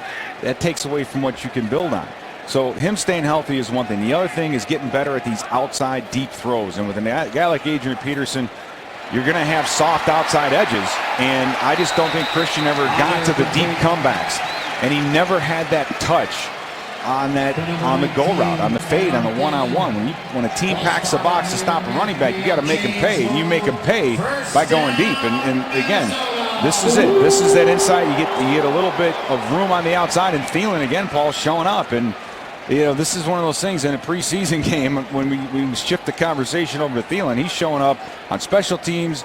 He's showing up as a wide receiver, so I'm excited for the kid. Let's see if he can carry that into the game number 2 and all the way through the rest of the preseason. Thielen with his first reception of the game. It comes from Ponder. Handoff left. Vikings lead 10-0, third quarter. Christian, who completed the pass to Detroit Lake's Adam Thielen, you've known him all of his career. Very likable guy. Christian is a guy that from the minute he got here from Florida State, you've wanted to see do well. Very kind, affable kind of guy. Has had some good moments and has had some negative moments. And that probably in summation, outside of the injuries, encapsulates Christian Ponder's run here. He just was not able to find consistency. That's why they re-upped with Castle. And that's why they drafted Teddy Bridgewater. All right, and they had just seen enough as much as they'd like to see the guy develop, and they wanted, with that investment of a high draft choice, they wanted to see the guy. They wanted to see him develop, and he just never made it. And you mentioned him off the field, and you're right. Is he a great kid? Did he do all the right things? We get to see these guys a little bit away from the game. Smart guy, good guy. But then again, for fans and for people who are Viking fans and the rest of the NFL, you want to see a guy produce. You want to see a guy do things on the field. That's why we have a tendency to have short memories on guys that that don't do well off the field and get themselves in a little bit of trouble. But for Christian, he's continuing to battle. And is the book closed on him? Absolutely not. I think there's a chance for him to go somewhere else, or maybe even here if there's an injury bug, to get out there and do something. So by no means is his career coming to an end. Ponder sacked. The Vikings are now 6 of 12 on third down conversions, leading 10-0 with about 4 minutes to go in quarter 3. Minnesota has 226 yards of offense compared to 139 for the Oakland Raiders. There's been one interception thrown in the game. Kurt Coleman got an interception for the Vikings. Oakland averages 5.5 yards per run, but only has run it 11 times. The Vikings have run it 24 times for an average of 4 yards per run. Here's Jeff Locke's punt. Bounces at the 25-yard line and is touchdown. 3.5 minutes to go in quarter 3. The Vikings lead the Raiders 10-0, preseason game number 1. This is Minnesota Vikings football. To the Vikings Entertainment Network, Paul Allen, Pete Bursich, Ben Lieber, and Greg Coleman on the sidelines. David Koob is the in-booth statistician, and Joe Nelson is the in-booth spotter. We are watching the Vikings lead the Oakland Raiders 10-0. Derek Carr still in at quarterback for the Minnesota Vikings. As you see, Cordero Patterson doing his best beekeeper impression with that hat he had on. And he definitely stung the Raiders defense earlier with 3 receptions. Carr on a deep drop. The rookie looking deep, center of the field, has a man there. Sean Prater knocks it away. And it definitely looked like he collided with Raiders receiver Jerron Kreiner, third-year guy from Arizona. But no flags on the play. Dennis Allen's all over the side job, the side judge, that is. And Paul, I think this is a really nice example of, even though there was some contact, Prater was making a play on the ball. Yeah. And that is why the referees didn't throw the flag. If there's some contact, right, and the DB, he has as much of a right to the football as the offensive as the receiver does. So you let that one go. Offset eye left behind Derek Carr. Receivers left and right. Vikes lead 10-0. Next Saturday night, a week from Saturday, false start Raiders. False start. Offense, number 70. 5-yard penalty. Still second down. A week from Saturday night, we're back at TCF Bank Stadium to take on Larry Fitzgerald Jr., Carson Palmer, and the Arizona Cardinals. Second preseason game, final home preseason game. The final 2 preseason games on the road. The ever-important third preseason game is from Kansas City. And then after that, short week, a Thursday night game against the Tennessee Titans. Shut it down for about a week and a half, then go to St. Louis and take on the St. Louis Rams for the first regular season game. Derek Carr shotgun, 2 receivers right. Vikings rush 4. Carr floats out to the left, dump left. Audie Cole all over it. Nothing, stopped at the 19. Loss of 1, Audie Cole. Audie Cole in the mix for a middle linebacker spot maybe. Jasper Brinkley starts. Mike Motti may be in the mix. Audie Cole might be in the mix. It's a nice play there by Audie Cole. Yeah, and his experience is starting to show through with sniffing out the screen and getting back in there, making a nice play. You know, that's a lost yardage play on a screen, which for an offense, it just can't happen. But Cole's one of these guys, Paul, we saw it his rookie campaign. He's a playmaker. He's going to end up being in this league for quite some time if he can be a kind of backup, a guy that can play in a number of different positions. Carr, jump right on 3rd and 16. Caught by the tight end, turns it up at the 30. Audie Cole in the mix, along with Jabari Price, a rookie corner from North Carolina. He was in the mix, I believe. Gerald Hodges also on the scene. Short of the first down, and this will be another Marquette King punt. And now back to receive this one, Kane Coulter, undrafted rookie from Northwestern, formerly a quarterback for Northwestern. Kane Coulter, third punt returner, used this evening by Mike Prefer. Marquette King with a boomer.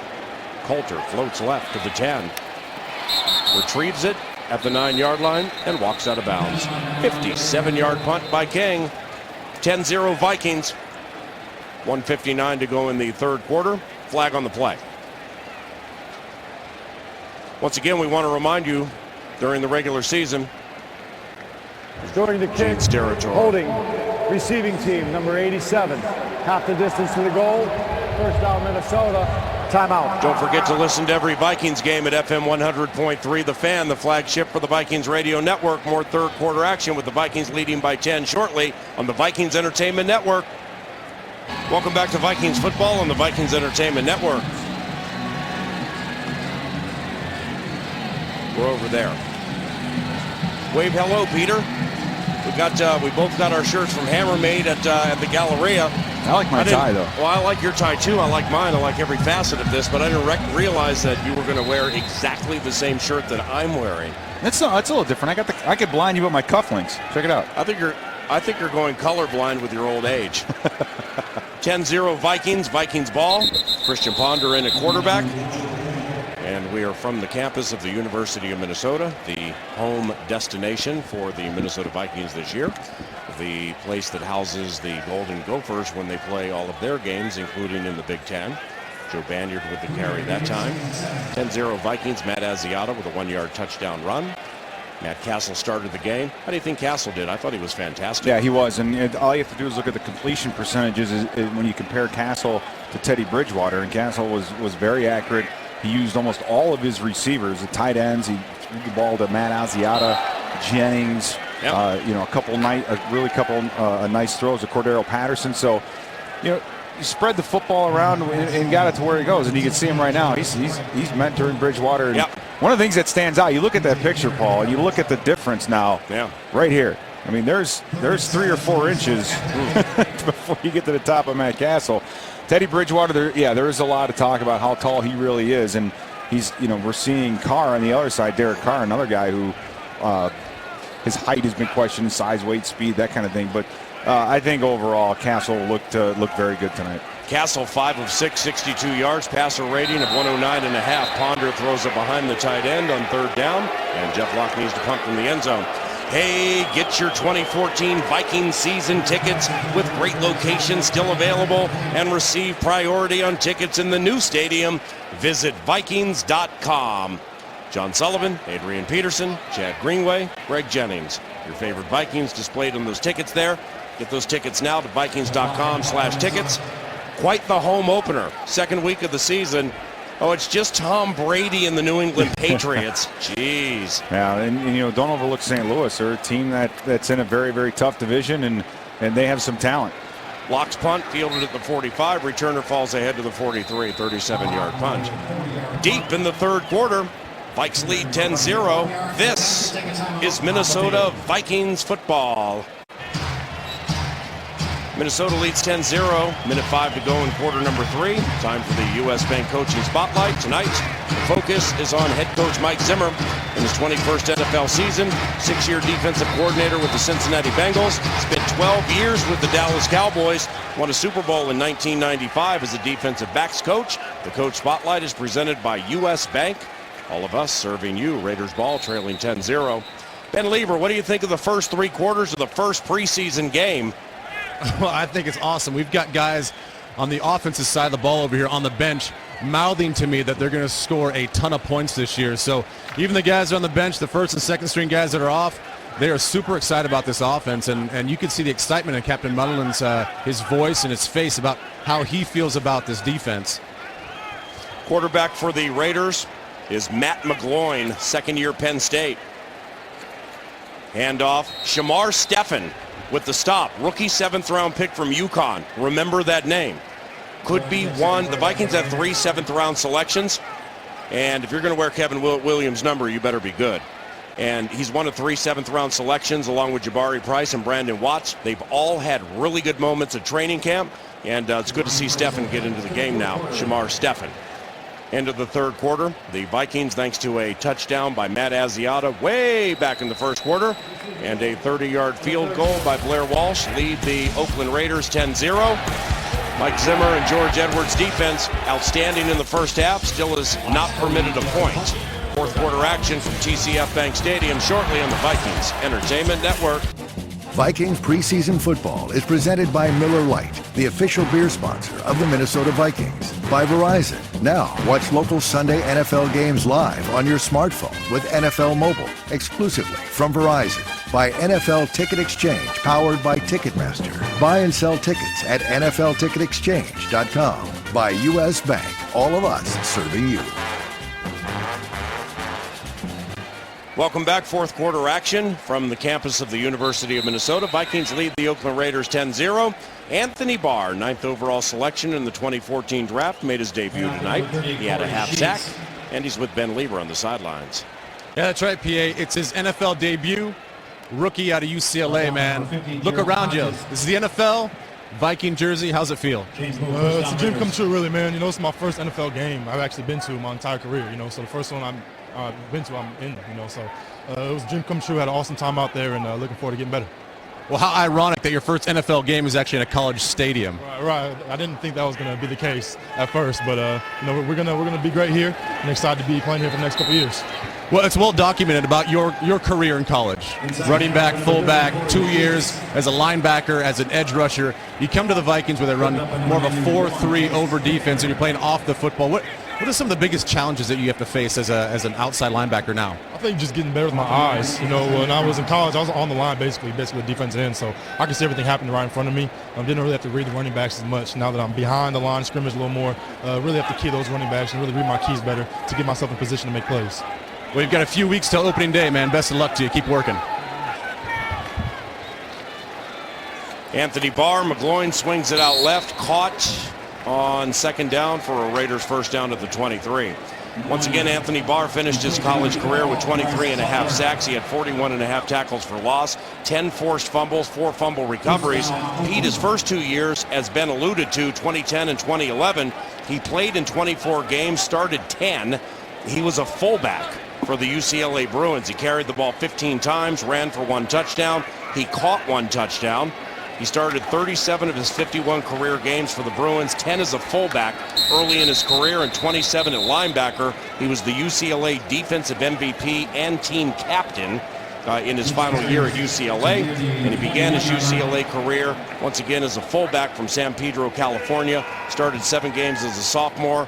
He was a blocking back, and he hauled in an 11-yard score and dove for a 1-yard rushing score. He's multifaceted. He is, and it's no surprise that he came out of high school and started as a running back. I played with his uncle. I played with his father at Notre Dame. They were both running backs, so it's in the family.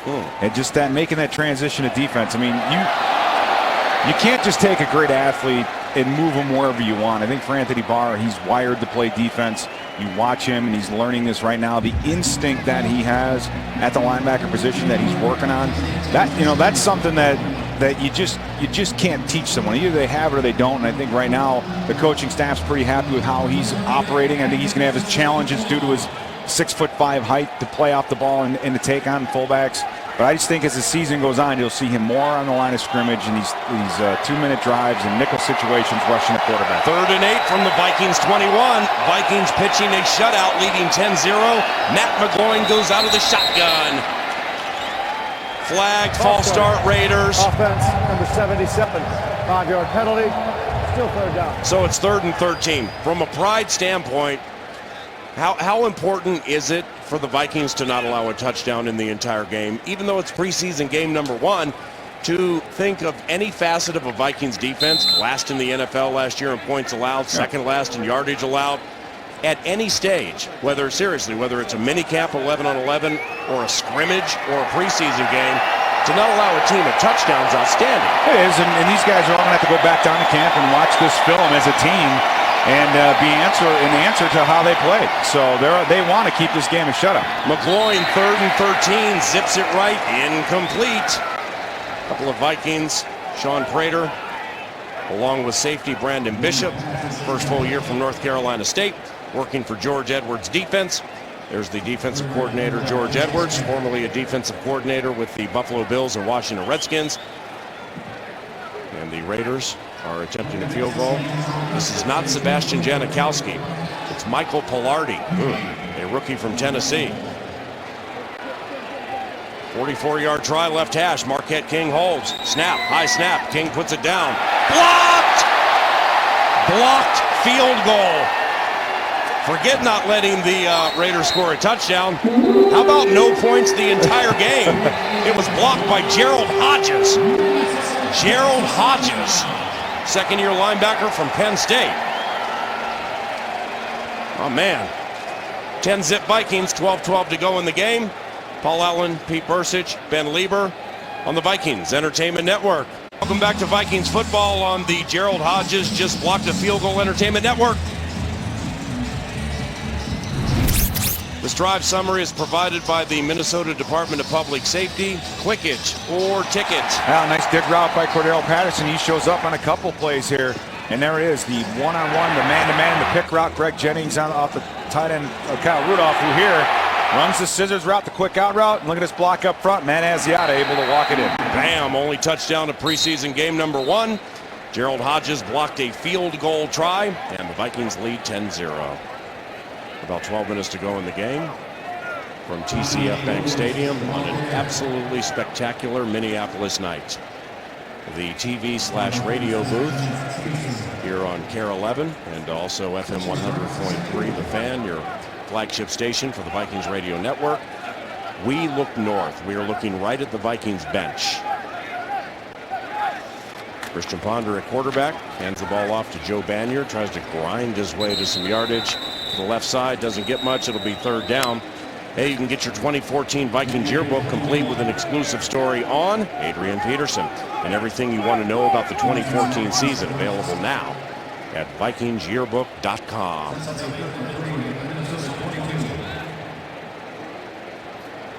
Third and 3. Vikings traveling left to right as we see it. So heading west to east from Williams Arena towards St. Paul. And Ponder goes out of the shotgun, 2 receivers left, 1 right. Christian, the third quarterback used by the Vikings. Tight end flexes to the backfield. Ponder back to pass. Ooh, nearly intercepted. Flag on the play. Christian got lucky there. Threw a pass to the left. Should have been intercepted. Illegal use of hands. By Watson. Hands to the face. Defense. Number 96. 5-yard penalty. Automatic. First down. Wouldn't have counted anyway. But nevertheless, Christian eyeballed the receiver. Watson jumped the route. That could have been a pick 6 right there. Let's take a peek. Yeah, it's just kind of how you've seen it his whole career. Just the ball getting out there a little bit late. The ball eyeballed him. Yeah, arriving right there. Gives the DB a little bit of time to come up and make a play on it. And fortunately, he threw it to a guy who's going to be a backup because Lord knows it should have been caught and returned for a touchdown. But so Ponder just... You know, you run with the number 3s. You're not out there with starters. It's a different talent level, but still, you would expect for him to come out here and make some plays. I remember back in the day when Chris Walsh would get out there with Brad Johnson, and the two of them would put on a clinic as the number 2s and playing against the number 3s, and that's what you really need to have. And for Ponder, he's just not showing it tonight. And if people want to get and jump on that right away and say that he hasn't improved, that he's not any better, but there's 10 other guys out there that need to help him out too. Ponder 3 of 8, 39 yards under center, offset eye left. Dominic Williams is the tailback from Wagner. Bam! Christian sacked. Tried to sell the play action, couldn't even get out of it. Taken down at the 16-yard line. Mike Zimmer, 9th head coach in Minnesota Vikings history. Most recently, defensive coordinator of an extremely well-respected Cincinnati Bengals defense. Just ask the Vikings at Cincinnati at the end of the season last year. Now, it's a season that's not going to lead the Vikings to the playoffs, but we ran into a Zimmer defense that was on its way to a home game in the postseason, from rotating 3 safeties to not worrying about losses to studs Geno Atkins and Leon Hall, to using undrafted linebacker Vincent Ray from Duke and getting big productivity out of him, including a defensive touchdown. Somebody has gotten loose for the Minnesota Vikings. It is Williams, but they're going to call it back. He was down by contact, thought he got loose, but he didn't. When we left the Queen City last year, all we could talk about on the bus going to the airport was what just hit us with this Zimmer defense. And the Vikings, again, were on their way to a 5-win, 1-tie season. But the Mike Zimmer defense rotates so many players. He just has so much security in his drafting, and no matter where you come from, he feels if he puts you in a spot, he puts you in that spot because you're good enough to win battles. Oh, no question. And what we were amazed, I think, most about it is just the mileage he got out of guys that weren't necessarily first-round draft picks. You mentioned a couple of them. Vontae's perfect, ran a 5 flat. Yeah. At his workout day, you had Damata Pecco, who's a third, 4th round draft pick. These he was using those big bodies and developing that talent and creating a great defense with them. 8:46 to go in the first preseason game. Vikes lead 10-0. This is Minnesota Vikings football. Vikings football on the Vikings Entertainment Network. 10-zip Vikings. Let's hear more from Vikings wide receiver Adam Thielen. I just tried to beat him with speed, and he just kept going up the middle. I couldn't see you, so I squared him up. And that was good. That was good. I just got to one step in. Dude, it's been a while. I'm going to get it. Adam Thielen next to Pro Bowl fullback Jerome Felton. To the left of Jerome, Xavier Rhodes. And Adam, undrafted from Minnesota State University Mankato, spent all season last year on the practice squad. McGloin play action, dump right, caught at the 35-yard line for a gain of about 5 yards, making it 2nd and 5. Vikes lead 10-0. Thielen was eligible to take part in rookie camp, given he was on the practice squad last year, second year. Opened eyes, specifically those of offensive coordinator Norv Turner at rookie camp. Did well at organized team activities, the mandatory minicamp, had a very nice open field tackle and punt coverage. And those are the things you do to make a team. Yeah. You know, and you talked in the pregame on FM 100.3, The Fan and the Vikings radio network. McGloin zips left, caught, first down Raiders. You talked on the Vikings radio network about the lack of wide receiver depth for the Minnesota Vikings. You know, right now you're looking at Cordero Patterson, Greg Jennings, Jarius Wright, Jerome Simpson. After that, there's a wide open spot for a fifth receiver. I make Adam Thielen prohibitively favored to win that job. Yeah, and you also look at Jerome Simpson and how cloudy his future is. So you may need a number 4 receiver, not just a number 5. But you're right. Once you start getting down to those numbers too, Paul, it's when special teams starts to creep in. It's when that area of the game becomes more and more important. So if you're the backup punt returner, you're the number 4, number 5 receiver going in, you have a better chance of making the squad. And I think that's one of the things I love the most about the NFL is that coaches really, they don't care where you come from, how high you were drafted. Once you're in this league, and you saw it just after 1 year in the practice squad, if you're making plays, you stand out, you stick around. And next thing you know, he'll wake up and maybe have a 7-year, 8-year, 10-year NFL career. So it's just fun to see someone like Thielen come out, play, let it all hang out, wear it on his sleeve, have fun, and make plays. McGloin flips it ahead, caught at the 50. That's a gain of just a couple after a big play by Gerald Hodges. Speaking of the defense, one of the better players, maybe cornerback Xavier Rhodes, who's with Ben Lieber. Thanks, BA. Yeah, Xavier, a very interesting thing happened to you on Saturday night at the scrimmage down at Mankato. You have a highlight interception, and then you get your butt chewed by Coach Zimmer. How do you explain that? Basically, I just had to stay on top of my man, and I wasn't supposed to work so hard to make the pick. He just wanted me to make it easy on myself, but he told me good play. Going back to last year, a little bit of a slow start for you personally. You come in later in the season, make a lot of splashy plays. Was it just about getting comfortable in the defense? Or did you change something personally? Just changed everything, get comfortable in the defense, my technique, and build more confidence. As the season went on, like I said, you build more confidence and you start making plays. Well, I've seen a ton of confidence already out of you at camp, and tonight, best of luck to you, man. Raiders with a completion into Vikings territory, then an offensive interference call backs them up. Back to the 40-yard line. Xavier Rhodes quickly, there he is. Terrific build, tall, amazingly long arms. Rookie season, no interceptions. Xavier, as you could kind of get with that Ben Lieber interview, is a kind, soft-spoken kind of guy. Now, as well as you know the NFL, Pete, I'm not saying every cornerback has to be like Richard Sherman or have the demeanor of a Richard Sherman or a Patrick Peterson or an Antonio Cromartie. Here's McGloin firing left, nearly intercepted on 3rd down. But I think if Xavier can jump around, get his first interception, get to the end zone, I think he'll kind of pop out of a shell, pop out of a bubble, and kind of look at himself and say, okay, he's a former first-round pick. So he knows physically he belongs. But then he can look at himself and say, okay, I just picked off Tom Brady, got to the end zone from 50. Not many can do that. I belong in the NFL. No, he certainly does. And what they liked about him was his height, is 6'1", his weight, big kid, and back in the day, that Tampa 2 jamming receivers, funneling in on run support. He's not going to have to worry about that as much anymore, and he's going to have to learn to cover guys one-on-one on the outside. He's going to have to get that technique down, and it's all new. It's a whole new defense and a different world really out there for those corners, and you're going to be challenged. They're going to put pressure. Zimmer's defense will put pressure on the corners, and he'll have to hang in there. So I think Xavier Rhodes is going to have a fantastic year. Let this be known, he's one of the most important members of the Vikings defense. Fourth quarter, Vikes by 10 on the Vikings Entertainment Network.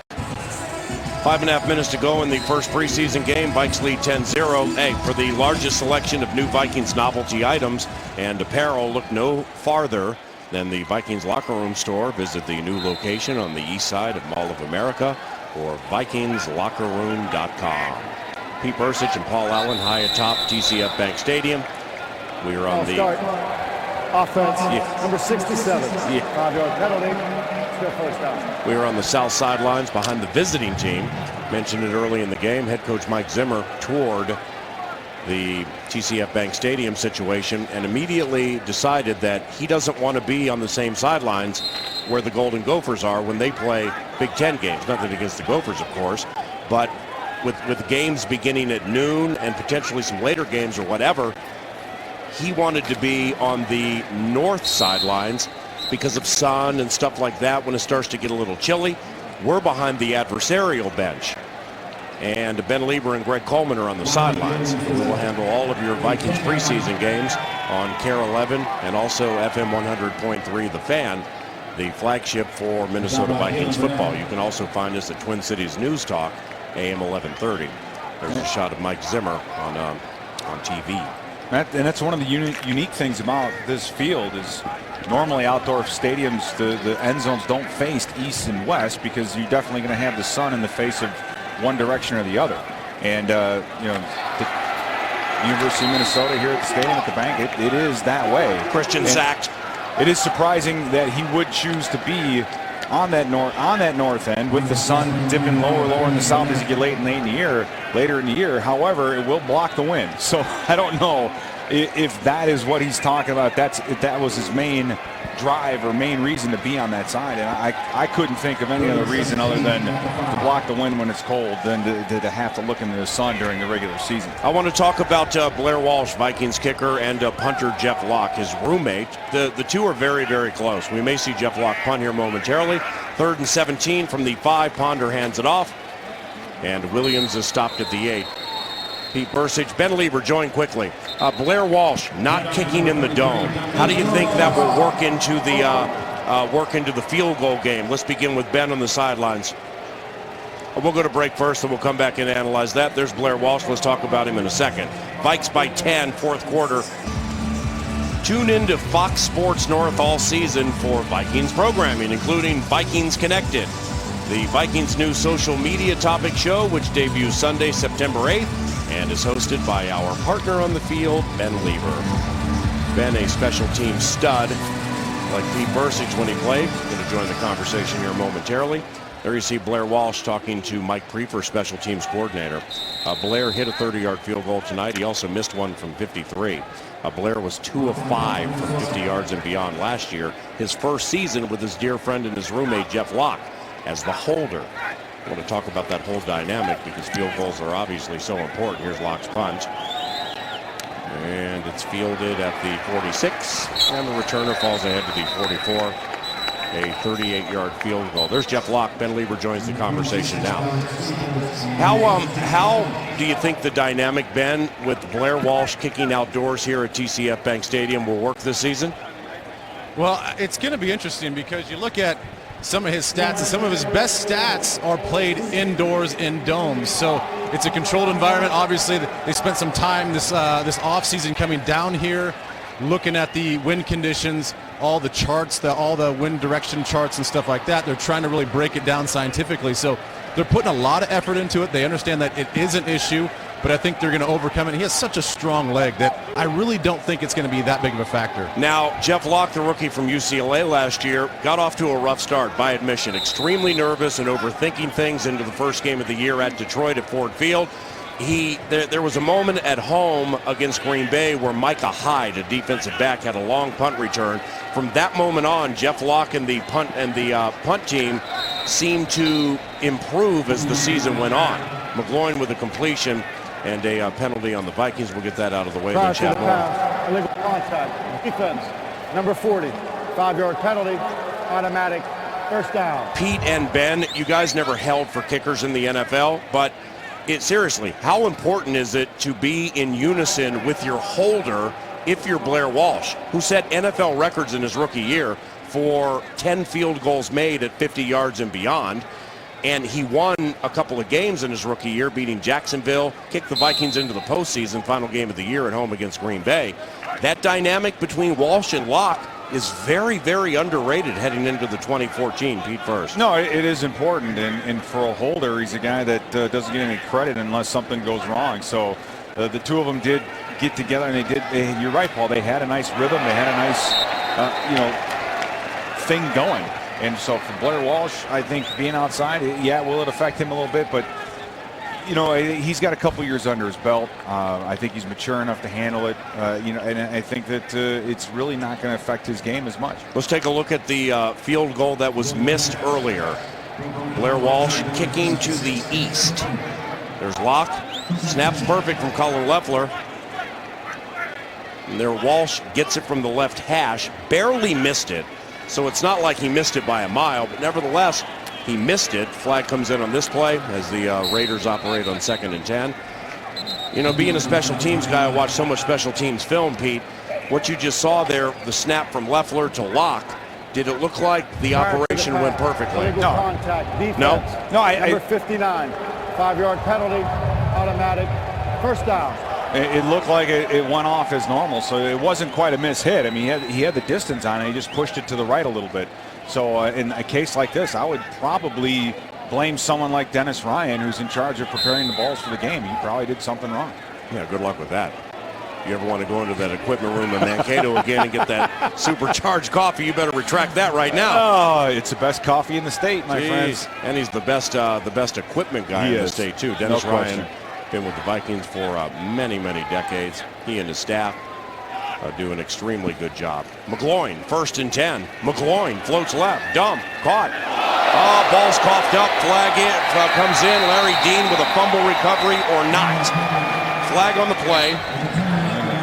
Looks like they're going to rule the pass incomplete, but we have a penalty in the backfield. Guess who I think put that hit on the receiver? His name is Mike Zimmer. The result of the play was an incomplete pass. Okay. We also have holding, offense, number 68, 10-yard penalty, replay, first down. We have a linebacker named Mike Zimmer.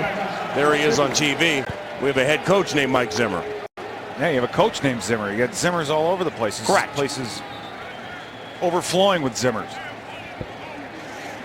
You look at a kid like that as a rookie. You come in, it is hard enough as a rookie to come into the league and try to make a spot and try to play. No relation, by the way. Why? And to have the same name as a head coach, people are just draw that conclusion. I wonder if he can do a good impersonation of the head coach. McGloin, dump over the middle, well in advance of the first down. But by the way, the Mike Zimmer, the coach and Eastern Illinois product, Mike Zimmer, the linebacker, and Illinois State product. This is starting to get weird. It is. Adam Zimmer. What kind of conclusion are you trying to draw there? I don't know. That there are a lot of Zimmers in Illinois. You're from Illinois. You would know more than me. Now, Adam Zimmer, Mike's son, is the linebackers coach for the Vikings. See, it's a family affair here. We got Mike Zimmer with his son Adam Zimmer as the linebackers coach. Norv Turner as the offensive coordinator. His son Scott Turner is the quarterbacks coach. And it about stops there. Yeah, but nevertheless, offense, it's a number 68, 5-yard penalty, still first down. I would love to have the opportunity to sit down with both the younger Zimmer and the younger Turner, and see what it's like, because this is probably the most that they've seen their parents for quite some time, at least their dads. And then they're seeing them, when they do see them now, they're just upset and yelling at them all the time. They're being treated just like they would any other coach. So you wonder if being around the dad is as much as they missed it when they were kids, because these coaches are never around McGloin fires right, incomplete, out of bounds. Vikings quarterbacks this evening, a combined 14 of 26, 109 yards, 3.4 yards per attempt. Quarterbacks were sacked 6 times. Now, from a numbers Teddy standpoint, Bridgewater there. Go ahead. From a numbers standpoint, that's disappointing right there. I mean, we're all excited to see what Castle did on the first drive, and I think Bridgewater did okay on his first drive, but Ponder got sacked. Ponder got sacked a bunch of times. I mean, the Ponder inclusion brought that whole thing down, with all due respect. Matt Castle looked fantastic. You can't dispute that. No, I'm not. I'm just my point is that overall it needs to get better. We have 3 quarterbacks.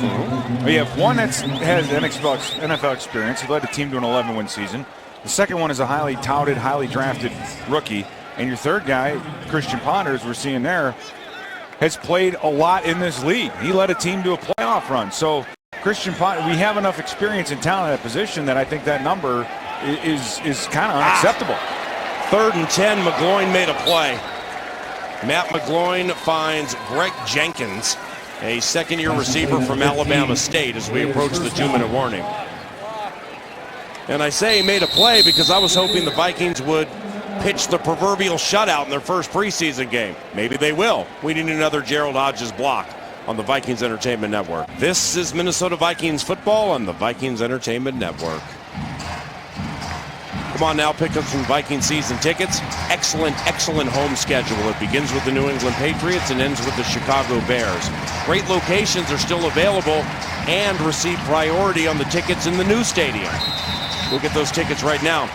Come see this improving team and visit Vikings.com. Paul Allen, Pete Bursich, Ben Lieber, Greg Coleman. First preseason game, Vikings leading 10-0. Matt McGloin, 1st and 10 from the Vikings 15. McGloin fade left into the end zone, incomplete flag. It's going to be a penalty on the Vikings against Julian Posey, a second-year corner from Ohio. Defense, number 38, 5-yard penalty, automatic, 1st down. Here's a wild card player for the Minnesota Vikings, Pete. Linval Joseph, the nose tackle acquired via free agency from the New York Giants. Biggest guy we've had play that spot since Pat Williams. How important is Linval Joseph, and what does he do well? Well, what he does is take up space, and he is quick, and he has that kind of quickness that you need at that position. You can't just be a big guy and be a space eater. You have to be able to have good feet. You have to be able to move, quickness, leverage, and he does have all those things. And what he's going to do is make the life of Barr and of Brinkley a lot easier if he's in there playing the way that he can.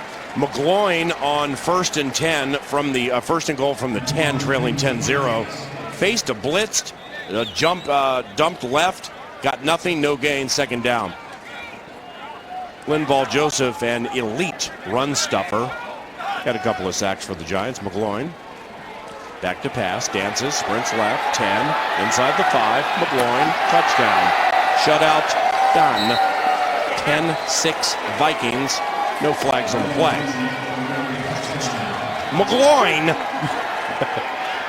He's just a kid trying to make a play. He does. It's just, that is what you're going to see out of the second, maybe the third team or third group. You get a nice pass rush up inside.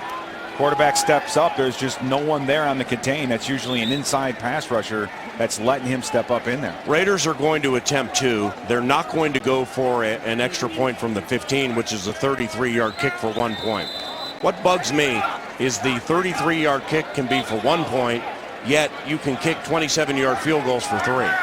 It just philosophically, it just doesn't make sense. Yeah, I mean, I like the extra point from the 15. Yeah, McGloin, 2-point conversion, fade left, incomplete, 10-6 Vikings. 1:25 to go. Ben Lieber, if you're down there, join the conversation here for a second.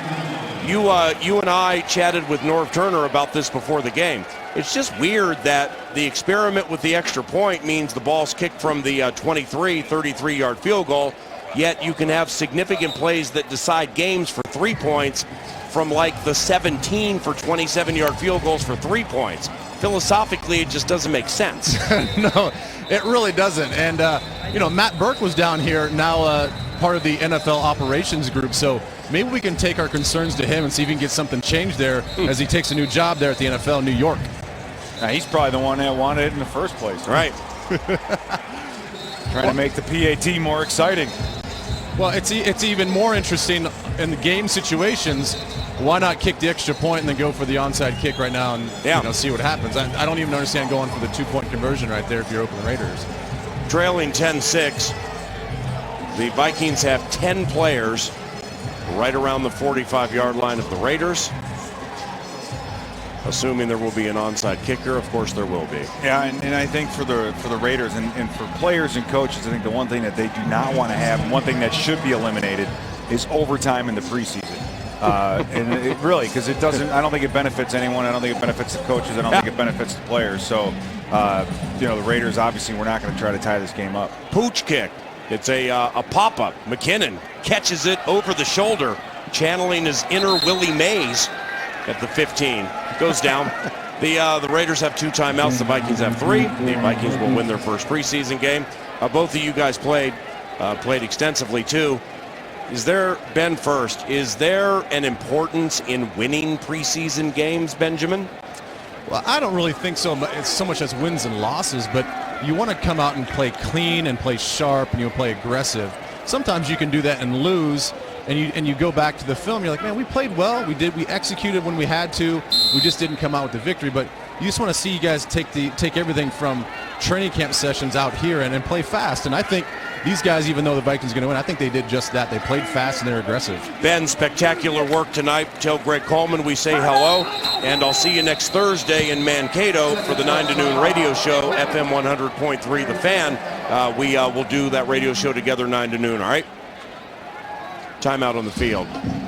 Pete, your thoughts on the Vikings' first preseason game and the importance of winning, which the team is going to do? Well, I remember my first year coaching when Mike Tice was in his rookie campaign, and really how important that first preseason game was. And for Zimmer, this is the first time he's had a chance to be a head coach, and he's going to want it to go well, and he's going to want to win the game. And I think he also, kind of like what we saw with Buffalo last year, Paul, the preseason, where Buffalo was a team that was struggling. Yeah. Got a new coaching staff. They wanted to build some confidence in this team. Blitzed the heck out of the Vikings. They blitzed the heck out of us, and we did a little bit of that in the beginning of the game. We showed some formations and some blitzes that are not preseason day one kinds of schemes. Yep. So, hey, it's a lot on Zimmer saying, hey, this is how I want things to go.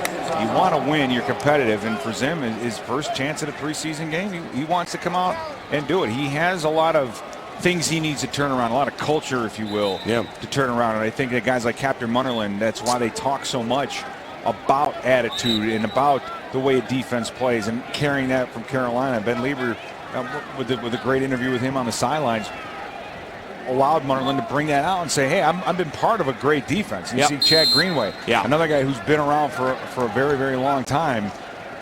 He's sick and tired of the Tampa 2 and the overlap and the catch, throw, tackle. He wants to get after somebody and make some sacks like he did, I think it was his second year. Yep. Minute 6 to go. Vikes lead 10-6. Chad Greenway, there he is. South Dakota native. He has led the Vikings in tackles 6 consecutive years. That is tied with linebacker immortality Scott Studwell.